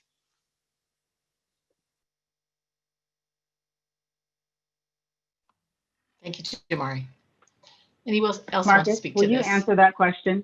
I've said a lot of words, and I know that you feel similarly about this, so I'm going to put you on the spot. Well, I have a couple of thoughts, but I mean, a lot of them were covered. That's why I didn't jump in. But, you know, I think one way to have the conversation is to have the conversation. You know, whenever any group says defund the police or abolish the police, you know, they aren't saying take every penny from the police. They're not saying get rid of all police. I mean, and I think most of the people understand that nuance. What they're saying is, and Nkenge had it in some of her comments, and Rico had it in some of his, they're saying, let's look at how we allocate the resources. And it's a better use of time and money to invest in the children or in the things that keep them from entering the system or interacting with police in a negative way. I mean, in healthcare, there's a terminology, the social determinants of health, and they talk about all the other factors that impact one's health. I mean, you could look at the social determinants of the police, all the other factors that drive you into the system with the police. It's housing, it's education, it's all those things. So if we have some discussion about how we can best use available dollars to allocate, yeah, of course, I want the police there when I call 911 and come and protect me in a tough situation. Yes, and I think most people do. I don't think that's what most people are saying. I think most people are saying, put the resources in the right places. And so how do you have that discussion? One, kind of doing what we're doing today and uplifting the issues, but you can't walk into the room with a predetermined no. And some of the, not just union, but some of the discussions with the people making these decisions start with no, instead of, well, let's leave everything on the table. I heard District Attorney Barton mention that. Everything has to be on the table, and then we can have these discussions. So if we walk into the room, you know, maybe it's a bad idea to defund the police 95% and leave 5% there, but we got to have a starting place, talk, and then work backwards from there. So I don't know if I added anything, but I think as long as we start talking, we'll be in a better place. I can probably share another perspective too, and I don't want to speak too much because I also tend to be able to talk about this for hours and hours. But in terms of, you know, how do we defund the police? I want to share two different perspectives. The first one is that along with having the conversation, it's also important to recognize that when you're asking, you know, communities of color, community-based organizations that question, it's important to also recognize that we've never also been given the opportunity to build resources and the capacity to even begin that conversation within our own communities. So it becomes an issue of having to really come together as communities that have been affected heavily and build that table. And that's some of the wonderful things actually that Nkenge and others have been able to do with Reimagine Oregon table. When you actually have a resource space to answer all these big questions that honestly take more than 80 minutes to have, that's when you start seeing change and going beyond just, you know, a focus group, a listening session, and just a conversation, but to actionable items that can then address the needs of the community, right? And so I'm actually extremely excited to see what comes out of Reimagine Oregon and its future projects. We need to continue to resource those spaces so that we have the answers that everybody wants to get from the community right now. Additionally, and just because we also have federal partners on this call, you know, when we're talking about defunding abolishment, you know, you also hear the abolish ICE. That's one of the big law enforcement agencies that actually affect our communities in such a huge way, and a multitude of ways, right? We saw during the protests in Portland as well, the big story that I'm sure you all saw of folks being thrown into cars that were unidentified and individuals with only a police kind of brace on the front or in the back, but no really accessibility to which agency they represented. That's the reality for the immigrant community on a daily basis. That's not something new whatsoever. And so, I think we need to think about agencies like I'm older than the Department of Homeland Security. I've been in this world way longer than the Department of Homeland Security. So it's important for us to think about innovative ways to again address safety, community safety, who's leading those conversations, and how long have we actually let the community, one, be part of those conversations, and two, have the resources to be able to be in that space in a meaningful way. Great, thank you, Rico. There's a question that's actually directed to Kevin Barton. So maybe we'll take this as the last question. And the question for you is, you talked about your support for reimagining, instead of defunding police, by partnering more with mental health workforce. Numerous Black and Brown people without mental health issues are mistreated, injured, and killed by police. What do you see as a core problem for this situation, and how do you plan to make police safe for Black and Brown people without mental health issues? Thank you, Linda, for the question. And by mentioning mental health, I in no way meant to focus solely on that issue. I was just giving an example of, I think, one of the many issues that exists. But I've always said, and I firmly believe, that the role of the criminal justice system needs to include promoting safety. An important part of being safe is feeling safe. So it's not enough if someone is just objectively safe when they walk down the street. If they don't feel safe walking down the street, they don't feel safe calling 911, they don't feel safe walking into a courthouse, then we haven't done our job as a society, and we certainly haven't done our job in the criminal justice system. So what does that mean? If you're a Black or a brown person and you hesitate before calling 911, or you have that feeling when a police officer walks toward you, that's a terrible thing that we need to immediately address. If you are an undocumented immigrant and you feel like you can't report a crime because there might be some collateral consequences, or you can't testify in court as a witness because you're concerned that ICE might scoop you up in the courthouse, that's not a good thing for our society. It's certainly not a good thing for you. So be safe. You have to feel safe. How do we address that in the system with respect to police officers? Accountability. We need to ensure that police officers are accountable, that there's effective discipline and prosecution if that's appropriate. The vast majority of police officers are good, dedicated people, but there are people in there that shouldn't be in there, and they need to be held accountable. Transparency. The role of police unions needs to be seriously examined so that we can ensure that it's fully transparent when there is discipline that occurs. And leadership. Leadership starts at the top. Chief Kathy McAlpine is here tonight. Sheriff Pat Garrett's here tonight. Many other leaders are here tonight. But ensuring that we've got leaders at the very top for police departments and sheriff's offices, that is absolutely essential to do. So those are a few thoughts about how we can achieve that safety for everyone.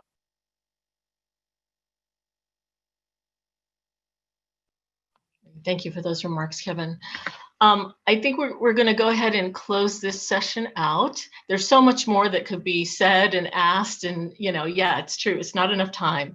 But I want to let you know we're going to capture all of the comments and the questions that are coming up, because it's very rich in those areas, and we'll keep working on that and cultivating that a little bit more as we look to what our work will look like next. So thank you so much for all your thoughtful responses and answers to these questions.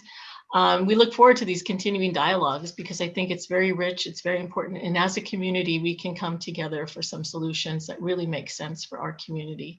And you've all presented some wonderful ways that can happen, some wonderful solutions. So how we can continue to increase our safety, justice, and equity for all. So thank you so much for your participation. Much appreciated. So now we're going to segue to Belize Nishimwe, and she is our poet in the house. Thank you. Hello, Belize. I'm going to introduce you if that's okay. So Belize is the 2019 State of Oregon Arts Commission Poetry Out Loud champion, and represented at the national competition as well in Washington, D.C. She was born and raised in a refugee camp in Tanzania, and arrived to the United States at the age of 5. And thereafter, her family was resettled in the metro area with the support of Catholic Charities.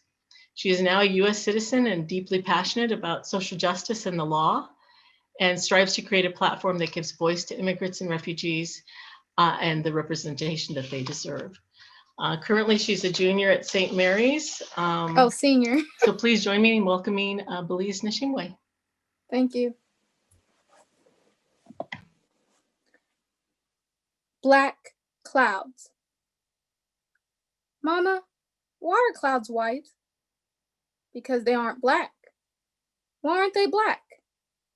Because light moves through clouds, dispersed by water droplets to create white and colors unseen, shone through as a beam from the sun, a combination of all colors of the rainbow that gives us that sun-kissed glow. Then, Mama, why did God make it that way? Why did he make light through the color of white? Does that mean I am not light? That the sun cannot pass through my body as bright? I want to be white, Mama. Why am I black, Mama? There is beauty in darkness that cannot be seen until you look past society's version of what it means to be. We are the daughters and sons of the sun, the shaking grounds of ancestral truth, the ray white reflects to make light, the origin to the story only told in the night. So then, what are we, Mama, if we are rays, night, and truth? Who are we, Mama, if we are the daughters and sons of the sun? Human, baby, human. Thank you.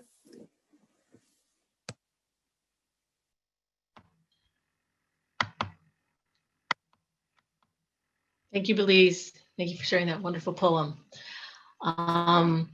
Now we're going to segue into session 2, which is going to highlight the Public Safety Leaders Forum and the listening session.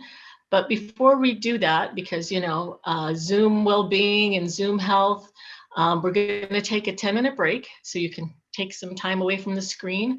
But please rejoin us for session 2, where we'll have more of an opportunity for more dialogue and conversation. So we'll see you back in 10.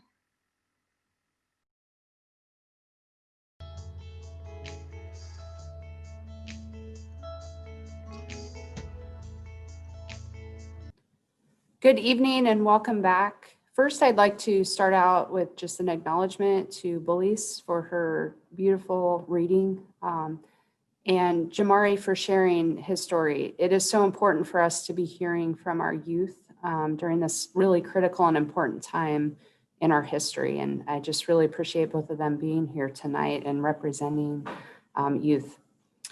I am Captain Tina Jones with the Portland Police Bureau's Community Services Division, and it is a true honor to be here this evening to moderate a panel of over a dozen public safety professionals from all across the region. Tonight, we will be hearing from each of them, and we will have the opportunity to also have some question and answer period during this hour that we have together. We probably won't get to all of the questions, but we're just hoping that this is part of our ongoing conversation as we come together and hear each other's truths and find ways where we have common ground and where we can move forward and do better together. So to start, I would like to invite all of our guests on this panel to please activate their videos. We're going to begin with each panelist in order having 1 minute to share with us their top 3 things their agency has done or is working on related to transparency, accountability, and/or community engagement. To start us out, we have Washington County District Attorney Kevin Barton. Thank you, Tina. I guess I get to go first because alphabetically my name, Barton, comes first. So I'm sorry for all of you listening that you have to hear me speak so much. So 3 things that I prioritize in this area. The first would be community integration. I believe a district attorney's office should be reflective of the community that it serves. And that's more than just people that happen to live and work in the area, but our prosecutors and our employees live here, work here, raise families here, volunteer here, coach here, go to church here. and are responsive and reflective and should be responsive and reflective of our community. That means our very diverse Washington County community. So we take steps and are prioritizing ensuring that all 130 of our district attorney employees can be as reflective of this community as possible. And we have work to do, but we've made good progress in that regard. Number two, accessibility. The district attorney and all prosecutors and employees in our office, I believe, need to be accessible and responsive to our community. And we've taken great steps to move in that direction. 2 years ago, we obtained our first ever public information officer, somebody whose primary responsibility is to ensure that our community knows what we're doing, what cases we're up to, what initiatives we're sponsoring, what projects that we're working on. And over the last 2 years as district attorney, I have gone out and spoken to in person, and now over the last 7 months, virtually spoken over Zoom and Teams meetings to any community group that's invited me. I will literally speak to any group and answer any question about anything. Nothing is off the table. And I believe that a district attorney has an obligation to be accessible to the community. And finally, the third area that I focus on is important. It's remembering crime victims. They, more than perhaps anybody else in our criminal justice system, did not choose to be part of the criminal justice system. And annually, in the DA's office alone here in Washington County, we see between 12,000 and 13,000 crime victims who show up in our waiting room every day. And these crime victims, like many others in our justice system, are disproportionately BIPOC and disproportionately poor. We looked recently at our child abuse numbers, the area that I spent most of my career working in, and the numbers were staggering and disappointing. In Washington County alone, 30% of our child abuse victims identify as Hispanic or Latino, 14% identify as multiracial, 18% don't speak English, and 74% are financially struggling or are poor.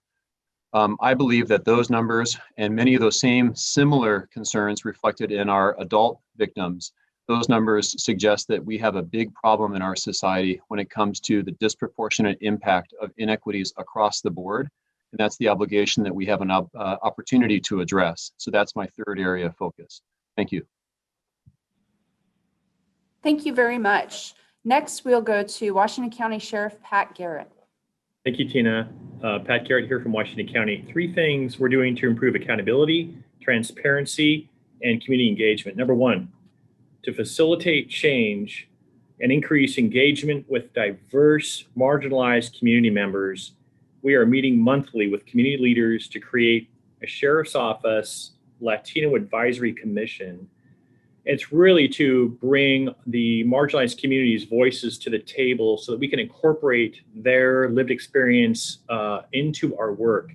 Well, we're taking the lead with our Latino community as our largest affinity group. This is really a communities of color wide initiative. Working together, we've established the commission's purpose, objective, process, and its composition. We are working on the bylaws right now and plan our first meeting soon. Number 2, to promote accountability, safety, and build trust. We're working with national experts to conduct an independent, comprehensive review of our use of force policy, training, and assessment that will include community input and workshops. Number 3, to increase transparency and communication with our community, we recently posted Sheriff's Office policies to our webpage, and for policy updates that involve direct service to our community, we are providing a summary of those changes available in multiple languages. All of these initiatives involve more work, but we're hearing from a community that's the right work, and because it's the right work, it's important to us and we're committed to it. Thank you.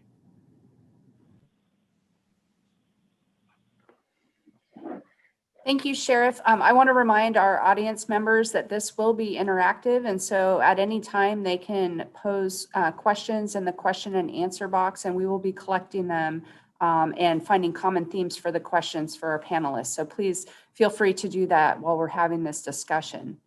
So next, I'd like to go to Tigard Police Chief Kathy McAlpin. Hello, everybody. Again, I'm going to take a slight riff off of that and just say the accountability and transparency was immediate after the killing of George Floyd. We saw it reverberate across the country. And so each community was starting to ask the questions of, could this happen in our community? What does our police department do? What training policies they have? So the best that I could do in the sense of urgency was to make myself available in a COVID time.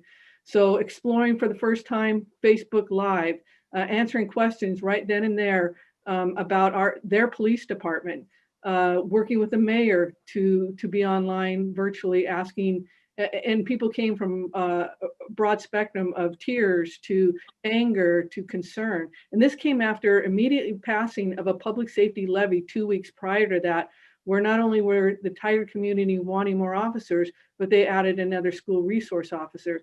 So 2 weeks later, we're in this a shift. And so the transparency then came with creating a transparency page that has access to our policies, access to our data. And then the biggest thing is the creation, and this was done by the mayor and council, of Public Safety Advisory Board. And that is in process of identifying the board members of our community. And I will work with them to decide what policing will look like in Tigard, reimagining what it's looked like. So I'm not going to get ahead of them. I'm going to wait and work collaboratively. And I look forward to working. That work will start in probably December. So thank you. Thank you so much, Chief. Next, we have Hillsborough Police Chief Jim Coleman. Thank you, Tina, and good evening to everybody. I will get it right into it.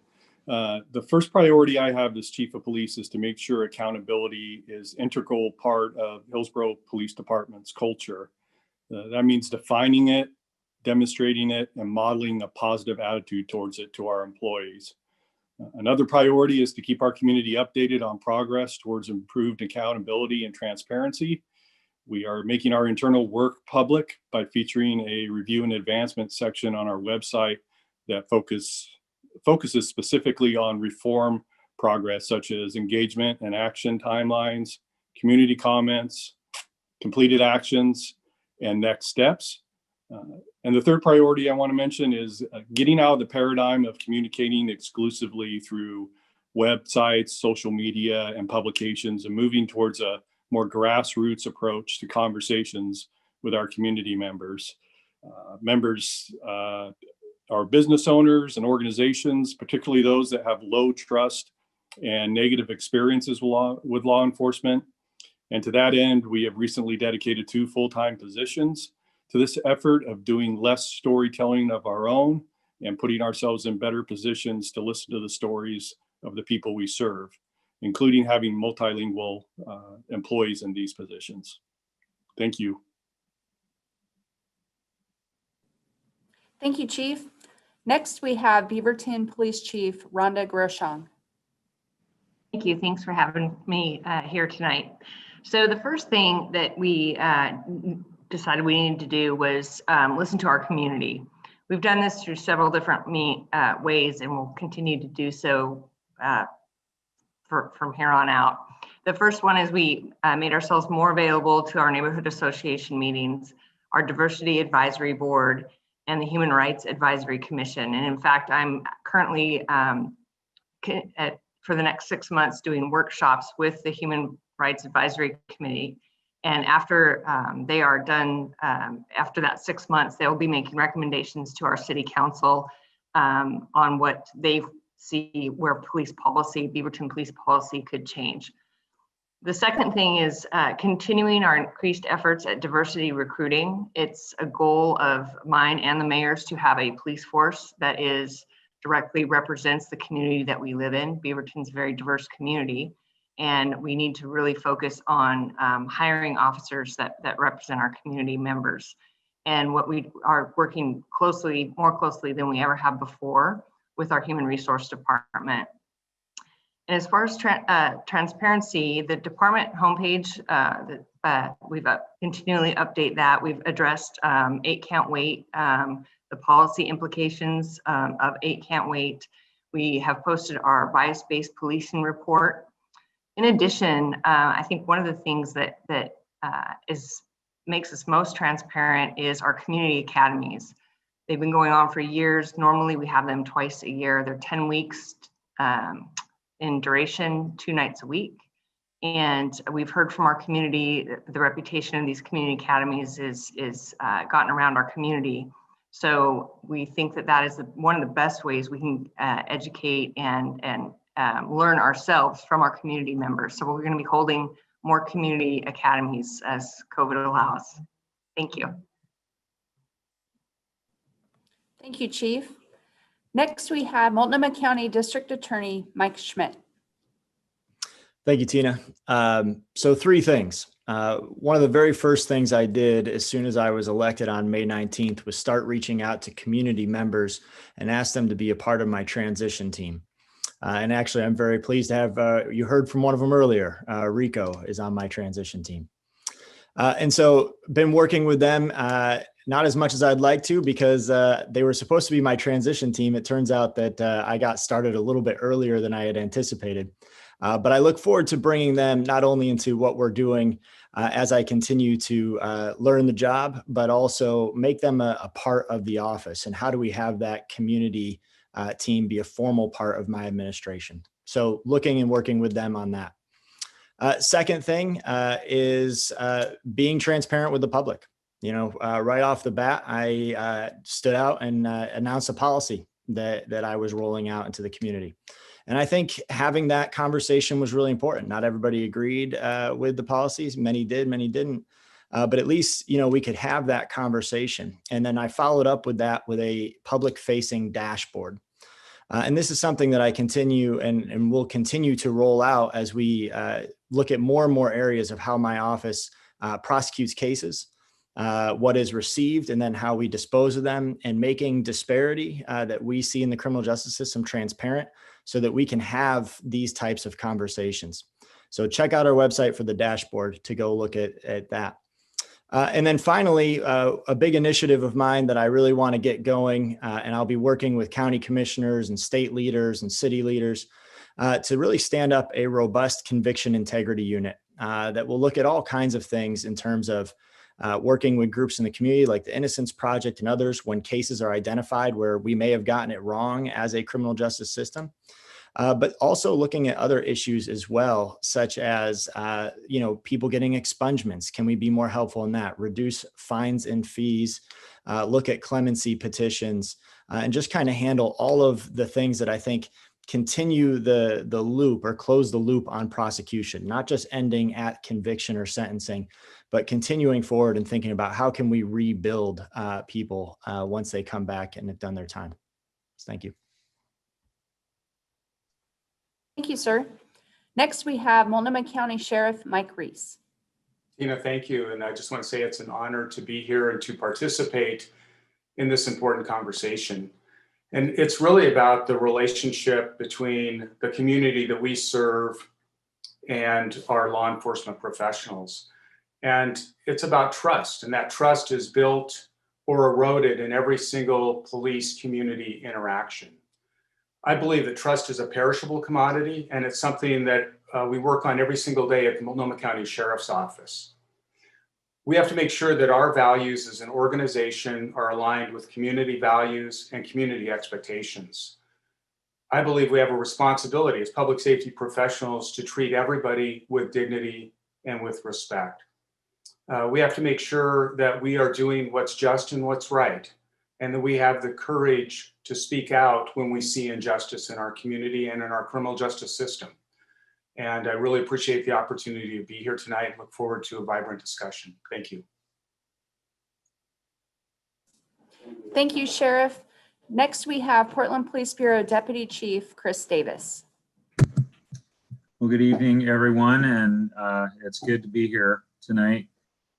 In the Portland Police Bureau, I could name a lot more than 3 things that we have done along these lines over the years, but I want to highlight 3 things in particular that we've done just in the last few years. We've made some really big investments in training in the Portland Police Bureau in the last several years. what we have seen is a shift away from what used to be an emphasis on tactics and manipulation of pieces of equipment in our training division and our training programs. We've shifted away from that, and yes, police officers still have to learn some of those things, but we've developed programming in implicit bias. When we've had 3 years of iterative in-service training on implicit bias and equity. We've established a leadership development program at the training division, an employee wellness program, and an ethics and procedural justice program, all out at our training division. And now we're starting to see those concepts work their way into all of the training that we deliver. We've also made efforts to diversify our hiring and recruiting. We've looked at where our recruiting practices and our hiring process might inadvertently cause disparate outcomes, and we've seen the payoff from that. We've been able to increase the diversity of our new hires in the Police Bureau. And last, I want to highlight the development of an equity tool that we've rolled out among Police Bureau management, along with our equity manager for the Police Bureau, that is to be used with decision-making and policy development that looks at how whatever decision that we're making might impact certain parts of the community differently than others, to make sure that we don't just program implicit bias into our decisions and our policies. And I want to close by just talking about one of the ways that we've seen this pay off for us. You know, we've seen a generational shift in our police officers. We have a much younger generation of police officers now. And probably a couple of years ago, there was an incident in one of our roll calls at one of our precincts where a sergeant, the supervisor of the shift, made some really racist and inappropriate comments. We got 18 internal complaints from police officers who were in that roll call about those comments that day. So I like to think that some of our efforts are starting to pay off, especially when it comes to accountability. So thank you very much.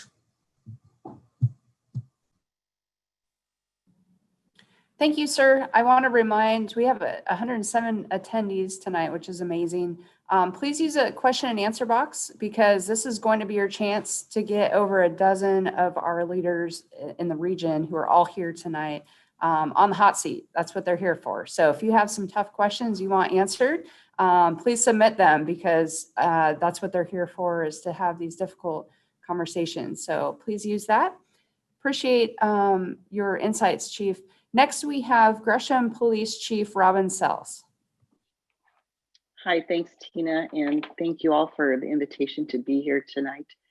One of the things that we've done to increase our transparency within the community is to implement the body-worn camera program.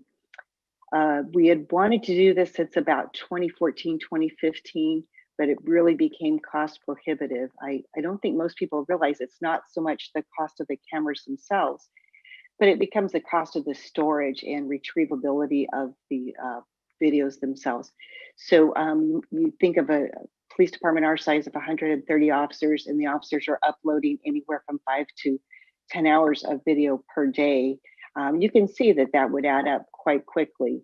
And so we were able to obtain a grant through the federal government that would purchase the cameras with a match from the city of Gresham. And we've been able to implement that program fully starting this last January. Cameras are not the end all, but I think it also keeps people a little bit more accountable when they know that they're on camera, they know that they're being recorded, they know that their actions could be reviewed at a later time, and we do review them. So I think that as far as accountability and transparency was our #1 priority, and we're glad that we're able to get that implemented this year. Additionally, we put our policies online just recently. And while I will say they are not in the most searchable format, we are working with our IT department to make it a little bit more user-friendly.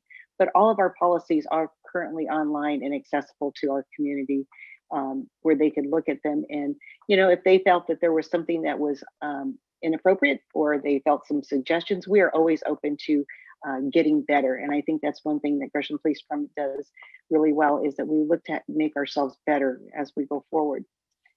And the last one would be community engagement. And I think that's one area that we have really had a robust program. We used to do pre-COVID monthly coffee with the cops, and then we also did quarterly town hall meetings with our community, just to open the door and have those conversations and really make them more of a listening session, and have an interaction between the officers and our community.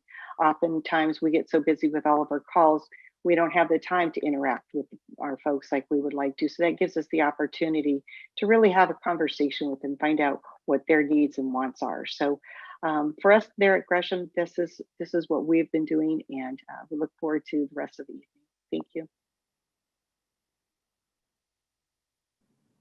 Thank you, Chief, and thank you for bringing up COVID. I think that we can't have this conversation without mentioning, the impacts of the pandemic on all of us across the country, and the inability to really be in person and have those face-to-face connections that we so need. So we're doing the best we can in these sorts of formats. So thank you. Next, we have Clackamas County District Attorney-elect John Wentworth. Hello, everyone. Thank you for allowing me to be here tonight. The three things that we are doing or have worked on include our ability to really improve our hiring.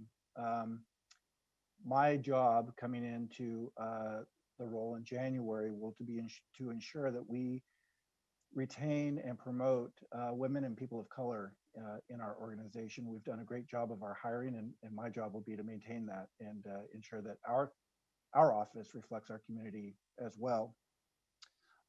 One of the things that I am most proud of that I've worked on most recently is working with our local law enforcement agencies to create a policy that will create transparency within the police departments to formalize our Brady process. Brady versus Maryland is a case from 1963 that requires the state to provide any exculpatory or impeachment evidence to the defense that is in the possession of the district attorney's office or the police agencies. And that can include any kind of form of discipline that might have occurred with a police officer. And we have always done that historically as what I'll call an ad hoc basis.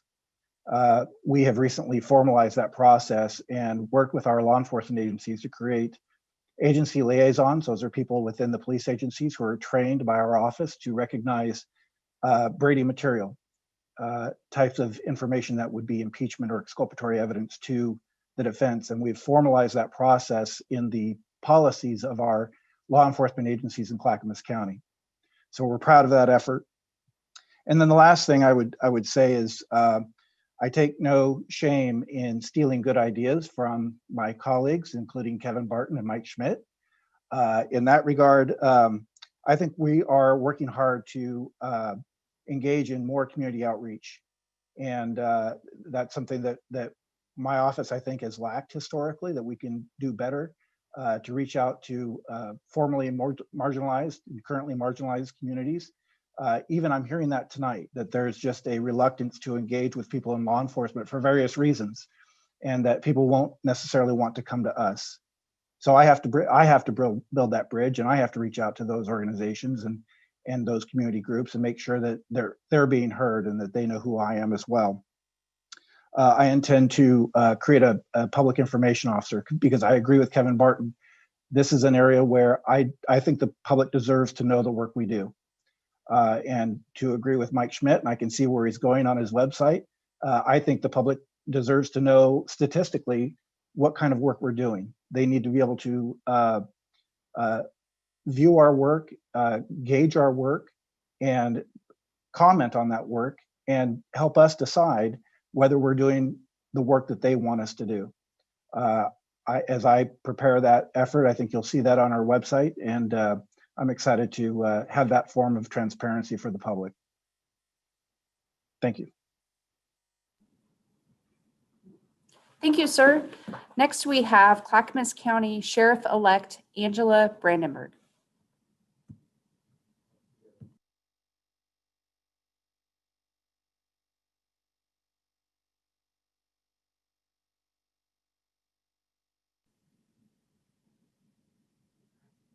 we might be having a technical difficulty, so we'll come back if we're able to get her on here. We'll go to U.S. Attorney Billy J. Williams. Thanks, Tina. Real quick, the top three priorities are, quite frankly, priorities that I've had since I took over in 2015. And we've continued to try and amplify and grow in these areas, but meaningful engagement with communities around issues related to racial justice and trust with the criminal justice system is something that I'm responsible for around the entire state of Oregon. And it's something I'm very passionate about. And we you may know, we handle Indian country cases around the District of Oregon, as it's known to us. And we have a team that approaches that in terms of community engagement, an Indian country newsletter, where we talk about the cases that we've done, that we're working on to the extent we can, and let people know what we're doing. Earlier this year, we participated, I should say, going back the last couple years with federal and state judges and federal and state defense attorneys to create a video for juries and the state to better understand implicit bias and how we all play a role in overcoming that. We partnered with the Federal Defender's Office earlier this year with the Red Door Project Hands Up Dialogues, and had an incredible day with the federal court family here, probation, pretrial services, defense bar, prosecutors, and judges in that program. And I think that was incredibly eye-opening for a lot of people. And then we continue to just explore those kinds of opportunities. Secondly, diversity in our office is critical to me. I developed a diversity committee 5 years ago, and we talk about issues of importance to different communities and how we can better work with them to build better relationships in terms of the criminal justice system from the federal side of the house, if you will. And diversity within our office. We hire by committee. Our goal is to advertise our openings to communities of color. And I'm very proud to say that we've had some really good success. That goes all the way from college interns to law clerks to lawyers, paralegals, legal assistants, and every administrative office department or employees that we have. It is a priority. I've had the pleasure of hiring in the last 5 years more than half of our assistant U.S. attorneys, and we have greatly added to the diversity of the lawyers in our office. So transparency, can't say enough about having a great public affairs officer, and Suzanne Hayden, who's participating tonight as counsel to the U.S. Attorney for Community Engagement, one of the best hires I've made, and will continue with that program because it's very important to us. And then lastly, you know, in the face of COVID-19 and this just totally unpredictable impact on all of us and the way that we live, the way that we work, educate our children, it's just been so traumatic in terms of how we adjust. And I'm amazed at how much we've been able to do to adjust to the circumstances. But I think it's important for all of us to focus on, my third priority for this year is hope. How do we generate a sense of hope for getting through this collectively and individually, and supporting each other and the communities that we serve? So that's my third priority, is that focus on hope, which I think we all have to work on on a daily basis. So thank you. Thank you, Billy. And our final speaker is FBI Special Agent in Charge, Ren Cannon. Hey, everybody. Thanks. I just wanted to say it's a privilege to be here, and I wanted to thank the previous panel and all the speakers for their perspectives and their courage to to share their stories. I certainly learned a lot at every one of these, and this year's no exception. So thanks for having me. In terms of accountability and transparency for the FBI, that can be sometimes difficult, or it's a bit more complicated because we're both a law enforcement and an intelligence agency. So our information is not always our own. There's classification issues, and more importantly, there's privacy rights and the rights of the accused have to be preserved. But all of our work eventually sees the light of day inside of a courtroom. And in the meantime, in terms of accountability, we're responsive to the congressional oversight committees that span the political spectrum in the House of Representatives and in the Senate, and many different areas. The judiciary, the intelligence committees, those committees both, they delve into FBI work, both in open sessions and in classified sessions, so that they can take a look at what we do and how we do it, and take a look at our procedures and see what needs to be improved as issues come up or as issues are raised by different political leaders. Locally, we try to learn from a lot of the fantastic leaders that are here in the state. We have a Citizens Academy and a community outreach specialist who makes frequent appearances at community groups. We also have a leader engagement and training that we really focus in on. So I make myself available. My leaders make themselves available. To many of the people on the panels are people that we learn from and from their perspectives, and we ask them to help us to delve deeper into the community. We're actually not that large of an agency, so getting us opportunities to be in front of the parishioners, the different mosques, the community centers, and answer questions that, to the extent that people have them, to allay concerns and to let people delve in if they don't have the chance to go to the Citizens Academy. What can we do to come to them and answer questions about what the FBI does and how we can serve better? Lastly, two more issues. One, we participate in task forces, and that gives us exposure to local law enforcement and the values by the task force oversight boards. They take a look at what we do and they can give us feedback, and we can make sure that we're doing things with a local flavor and with local sensibilities. So we appreciate a lot of the local leadership from the agencies around the state and here in Portland that serve on those boards and take a look at what we do and how we do it. And then lastly, in terms of diversity recruiting and in diversity mentoring, that is something that has been a priority. Director Comey made that one of our core values and during his tenure. And the way we work is we set our diversity goals to where we look to exceed the level of diversity that is in the respective communities around the United States. And I'm proud to say here in the Portland Division, we've exceeded those goals in terms of diversity recruiting. And I'm the beneficiary of some of the diversity mentoring that we've got in leadership development.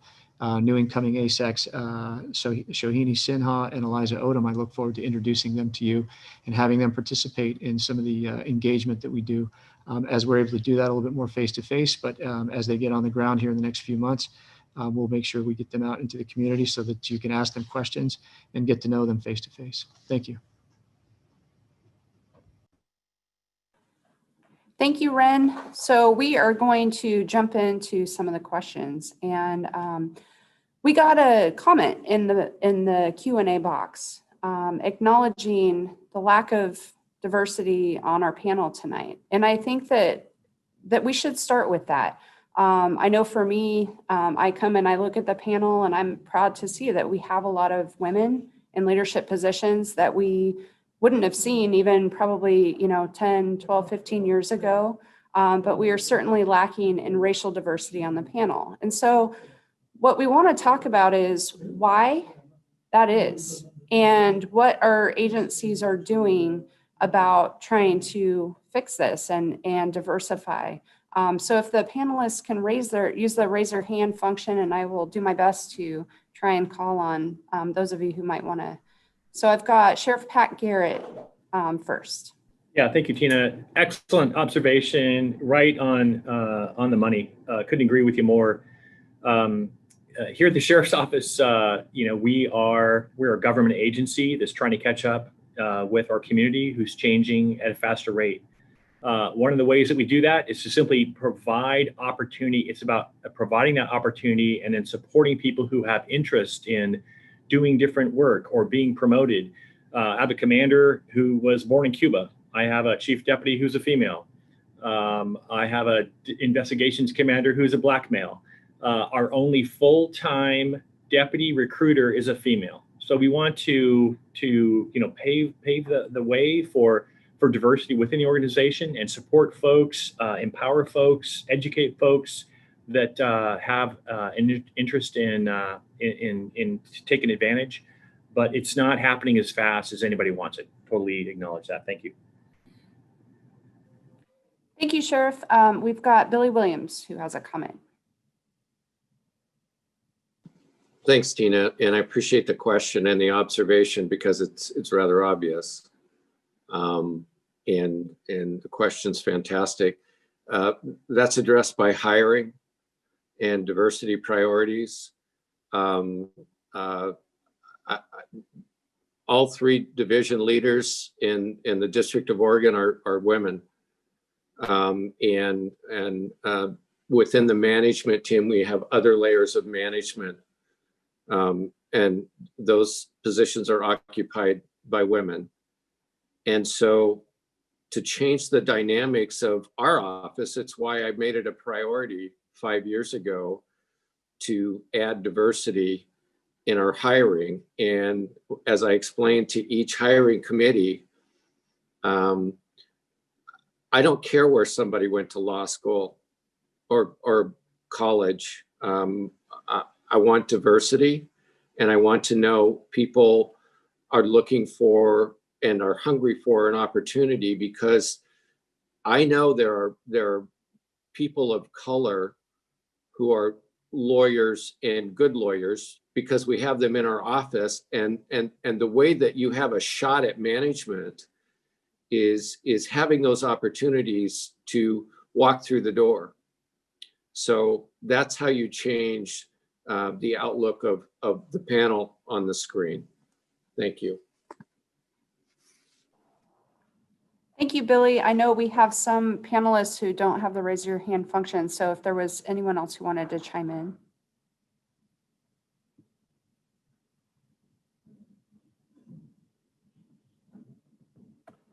Okay, we've got some other questions. So next, I would like to, excuse me, my phone locked. What specific actions are you taking in your agency to train around the history and impacts of racism and bias? And if you can raise your hand, if you can answer, if you would like to answer that question, please. So what actions are you taking in your agency training your personnel around the history and impacts of racism and bias?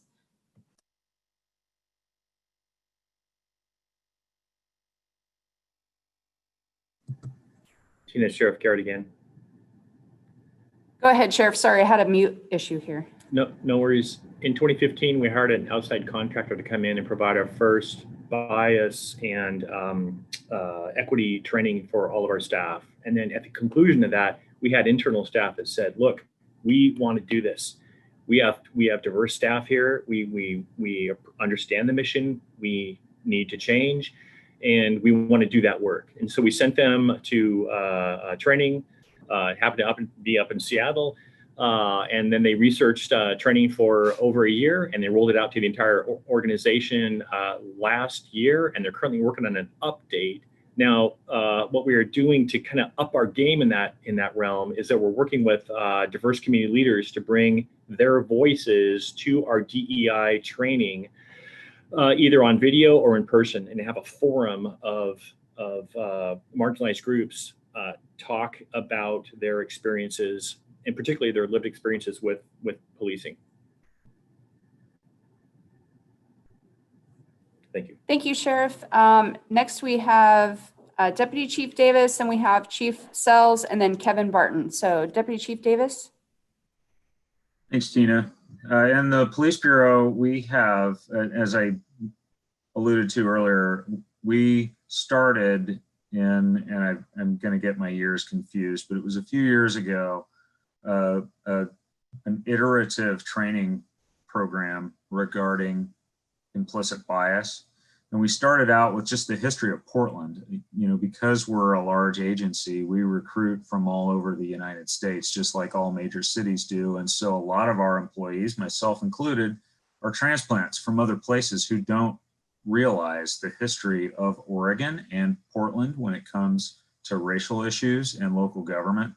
So we started with some education for our employees about the history of Portland. And then we moved into some of the science behind bias, just in general.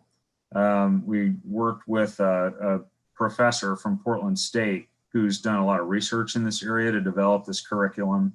And then from that, we moved into how more applying how bias works in people to how it works in police officers, and then the impacts that that has.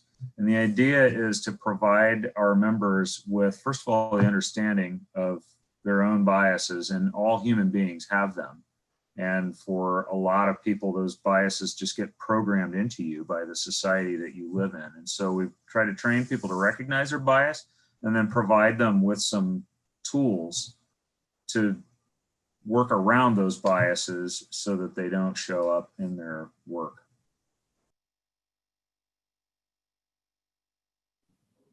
Thank you, Chief. Next, we've got Chief Robin South. Thank you, Tina. Several years ago, we sent a group of officers to a Train the Trainer program. They came back, I believe it was in Texas that they actually had the training, and they came back and trained our whole entire department on procedural justice and bias-based training. And we'll continue that work as we move forward. Additionally, the city of Gresham is currently looking for a contract vendor to not only train the police department, but train the entire city, including all the city hall employees. A few years ago, also, we had we had another training class that dealt with about maybe 25 officers that went through a bias base that had some historic context in that as well. So it's definitely an area that we need to improve upon, and we'll be looking forward to our upcoming training through the city. Thank you. Thank you, Chief. Next, we have Washington County District Attorney Kevin Barton. Thank you. You know, I was thinking back to something I think Pastor Hennessy said at the very beginning about this being a big table and wanting to make room for everyone at the table and not to exclude anyone from the table, which I think he said it probably better than I just did, but better than anyone else could. You know, it's a personal issue for me. My wife and children are BIPOC, and I think for any parent, you see the world differently when you see how the world impacts people that you love more than you love yourself. And for any parent, that's your kids. When my wife first moved to Oregon, she's an attorney. We met in law school out of state, and she's from the Bay Area down in California. When she first moved to Oregon, the first thing she said to me was, "It's really white here." And from time to time, she'll kind of joke, we'll have a joking conversation about like, wow, but she still has that culture shock. I think about Oregon's motto back in the 60s and 70s, which was Oregon, visit but don't stay. And if you think about that, it's kind of, people joke about it, but if you think about it, it perpetuates this idea that we're insular and that we don't allow or want outsiders to come here. And it perpetuates this lack of diversity, which I think we have an obligation as a society to address. So when I think about in our office what we're doing to address that in this overall environment, the visit but don't stay environment, we have an internal DEI committee that I started 2 years ago when I became the DA. That's been incredibly helpful as we've tried to address issues. We have mandatory training for all of our attorneys and all of our staff. Mandatory must go to a training. In fact, we're inviting an outside speaker, TK Fouts is her name, a national speaker who's coming in 2 weeks and speaking to all of us about issues regarding bias. We have a webpage where we put all of the things we do surrounding equity on a tab there, so anyone in the community and anyone in our office can see it. And we're also working in partnership actually with the Urban League and many people in this room to stand up Oregon's first diversity legal job fair to increase recruiting and retention for diverse attorneys, which is a struggle given the lack of diversity in the 3 Oregon law schools. So those are some of the examples of things that we're doing to help ensure our office is reflective of the community. Thank you, sir. And finally on that question, we have Sheriff Mike Reese. Tina, thank you very much. I think it's really important for law enforcement agencies to allow for community input into our training and to look for curriculum that comes from outside of law enforcement and presenters and subject matter experts that are not part of the law enforcement community that may look at this through a different lens, particularly when we talk about issues around bias and race, mental health awareness, trauma-informed care. Those are all things that we're training to at the Multnomah County Sheriff's Office, and we're always looking for outside organizations. We had NAMI come in, for example, and do a presentation, a panel presentation at our annual in-service. It's really important that we are willing to allow community insight and community input into how we train. Thank you, Sheriff. I think that's a really valuable point, and I know a lot of our agencies have been trying to do better at that. It hasn't always been that way. So our next question that we're going to take, I'm getting a thumbs up, so I must be doing okay. The next question we have is, how can the community engage with your agency in achieving goals for change? And if you can raise your hand. And I've got Chief Kathy McAlpin, and I'm not sure, I'm sorry, Chief, if you were trying to answer the last question, either way. I was just your choice. To the next one. It was a nice prompt to have it ready and waiting for, so thank you. Okay, go ahead, Chief. What I'm looking forward to is the unknown. With a about to be formed Public Safety Advisory Board, and the design of the board is that they will also go out to our community, and especially our communities of color, and ask what they want and be their voice. We'll have it accessible for people to call in. So I want to hear what our community would like to look at and reimagine what they want to see the Tigard Police Department do differently, or just reaffirm some of the things that we are doing. So for me, it's an exciting time. So anybody who is in the Tigard community, I would say stay tuned. We're going to unveil who those board members are. I think the council will make their selection, and just stay tuned. There'll be a lot of communication, and please be engaged, because we do want to hear everybody's voice. Thank you, Chief. Next we have Chief Rhonda Groshong. Yeah, hello. So for the Beaverton community, I would encourage people to get involved in their neighborhood associations. We have officers that attend those, the same officers, when feasible, attend those meetings every month. We also, if you go to the city website, I do believe that we are taking applications for our boards and commissions, and that is a great way to help affect change, not only with just police, but the city in general. For example, the Human Rights Advisory Committee and the Diversity Advisory Board. So I would suggest that anybody who's interested, who's listening that lives in Beaverton, those are 2 things that they could do, become involved.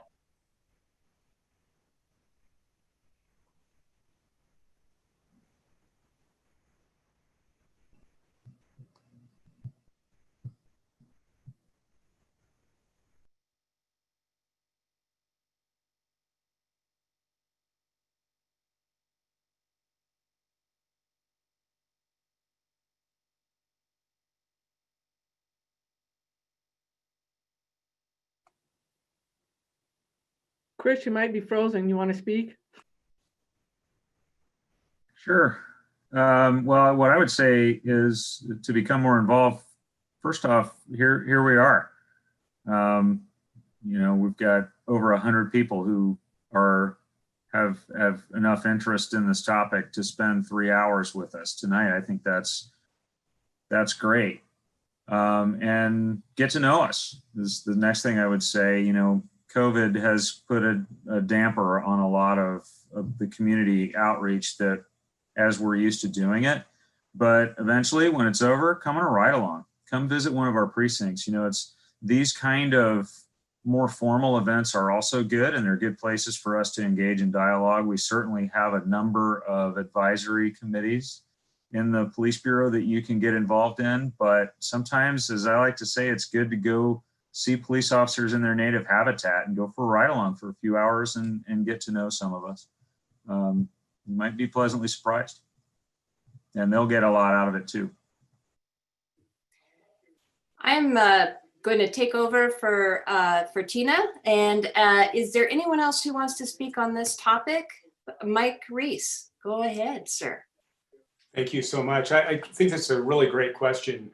And there are multiple ways. I know at the Multnomah County Sheriff's Office, and I suspect at most of the agencies represented, it is in different media and different fashions that you can get involved. So for example, most of the agencies, including MCSO, have our policies online. So we want community input. We want stakeholder input into the policies that guide how we are structured, what we train to, that guide our practices, and then our systems of accountability. And speaking of systems of accountability, we should have community members that participate in that oversight process in our systems of accountability.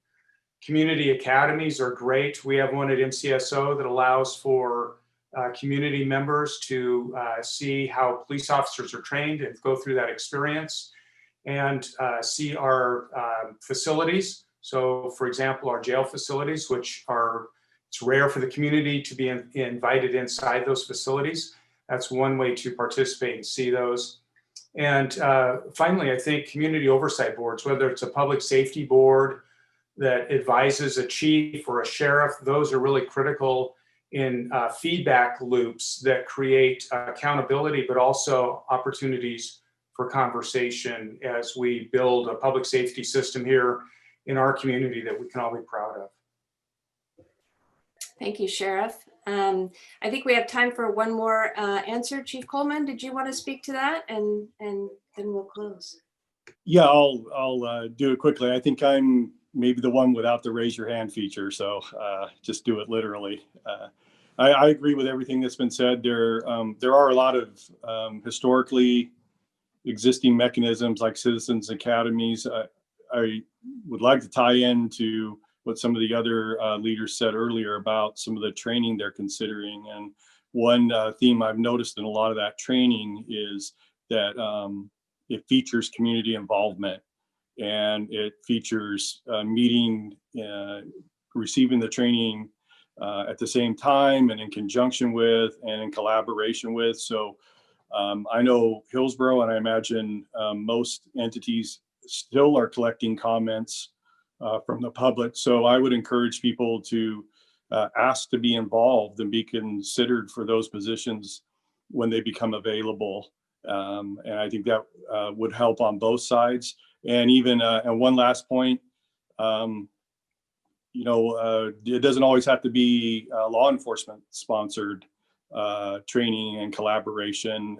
If you feel like you have a training or you have some sort of event like this where you feel like we may benefit from being a participant rather than a host, I think that would be a great way to have involvement as well. Thank you, Chief. That really appreciate that comment. And there are many community groups that are doing just that. And I called to mind Youth Educating Police, which was formed, young people formed their own nonprofit just to do that. So thank you so much. I think that's all we have time for this evening. I just want to thank all of the panelists in both panels for all of your time and your thoughtful responses. I'm going to turn it over to my colleague Linda Castillo to make just a few last remarks, and then we will close. Thank you so much. Yeah, I echo that. Thank you so much to the panelists, our resident poet, Belize Nishimwe, our steering committee, our planning committee, our audience. Thank you so much for being here, community. It's so important. We've heard some really different new perspectives to expand your thinking, to view the issues through hopefully some new lenses, and to consider some new models, some new ideas, and how we can reimagine, redefine our community and public safety relationship. Given what you've heard this evening, I'm going to invite you to think about 3 action items for yourself. What we're going to be doing is after this meeting, at some point, we're going to be sending a survey link out to you, because we'd really like to gather more of your thoughts, to hear more of your recommendations, because this is how we really want to build our next year's Building Bridges agenda and platform. And so we ask you to think about 3 action items, commitments, values, things that you would like to accomplish or see us change in our community. And we ask you to think about this because of, the survey that's coming out. We want to hear from you. We also have other platforms in which you can share. You can certainly share it in the chat. You can share it on Twitter. You can share it on Facebook. And certainly you can reach out to us at the Building Bridges Steering Committee here. So just in closing, I would say thank you so much for joining us. I think we're all just really wrestling with this idea of how we can do better for our community, really improve equity in our relationships. So we got to do good. And as Representative John Lewis said, we got to get into some good trouble. And I wish you all a good night. Thank you.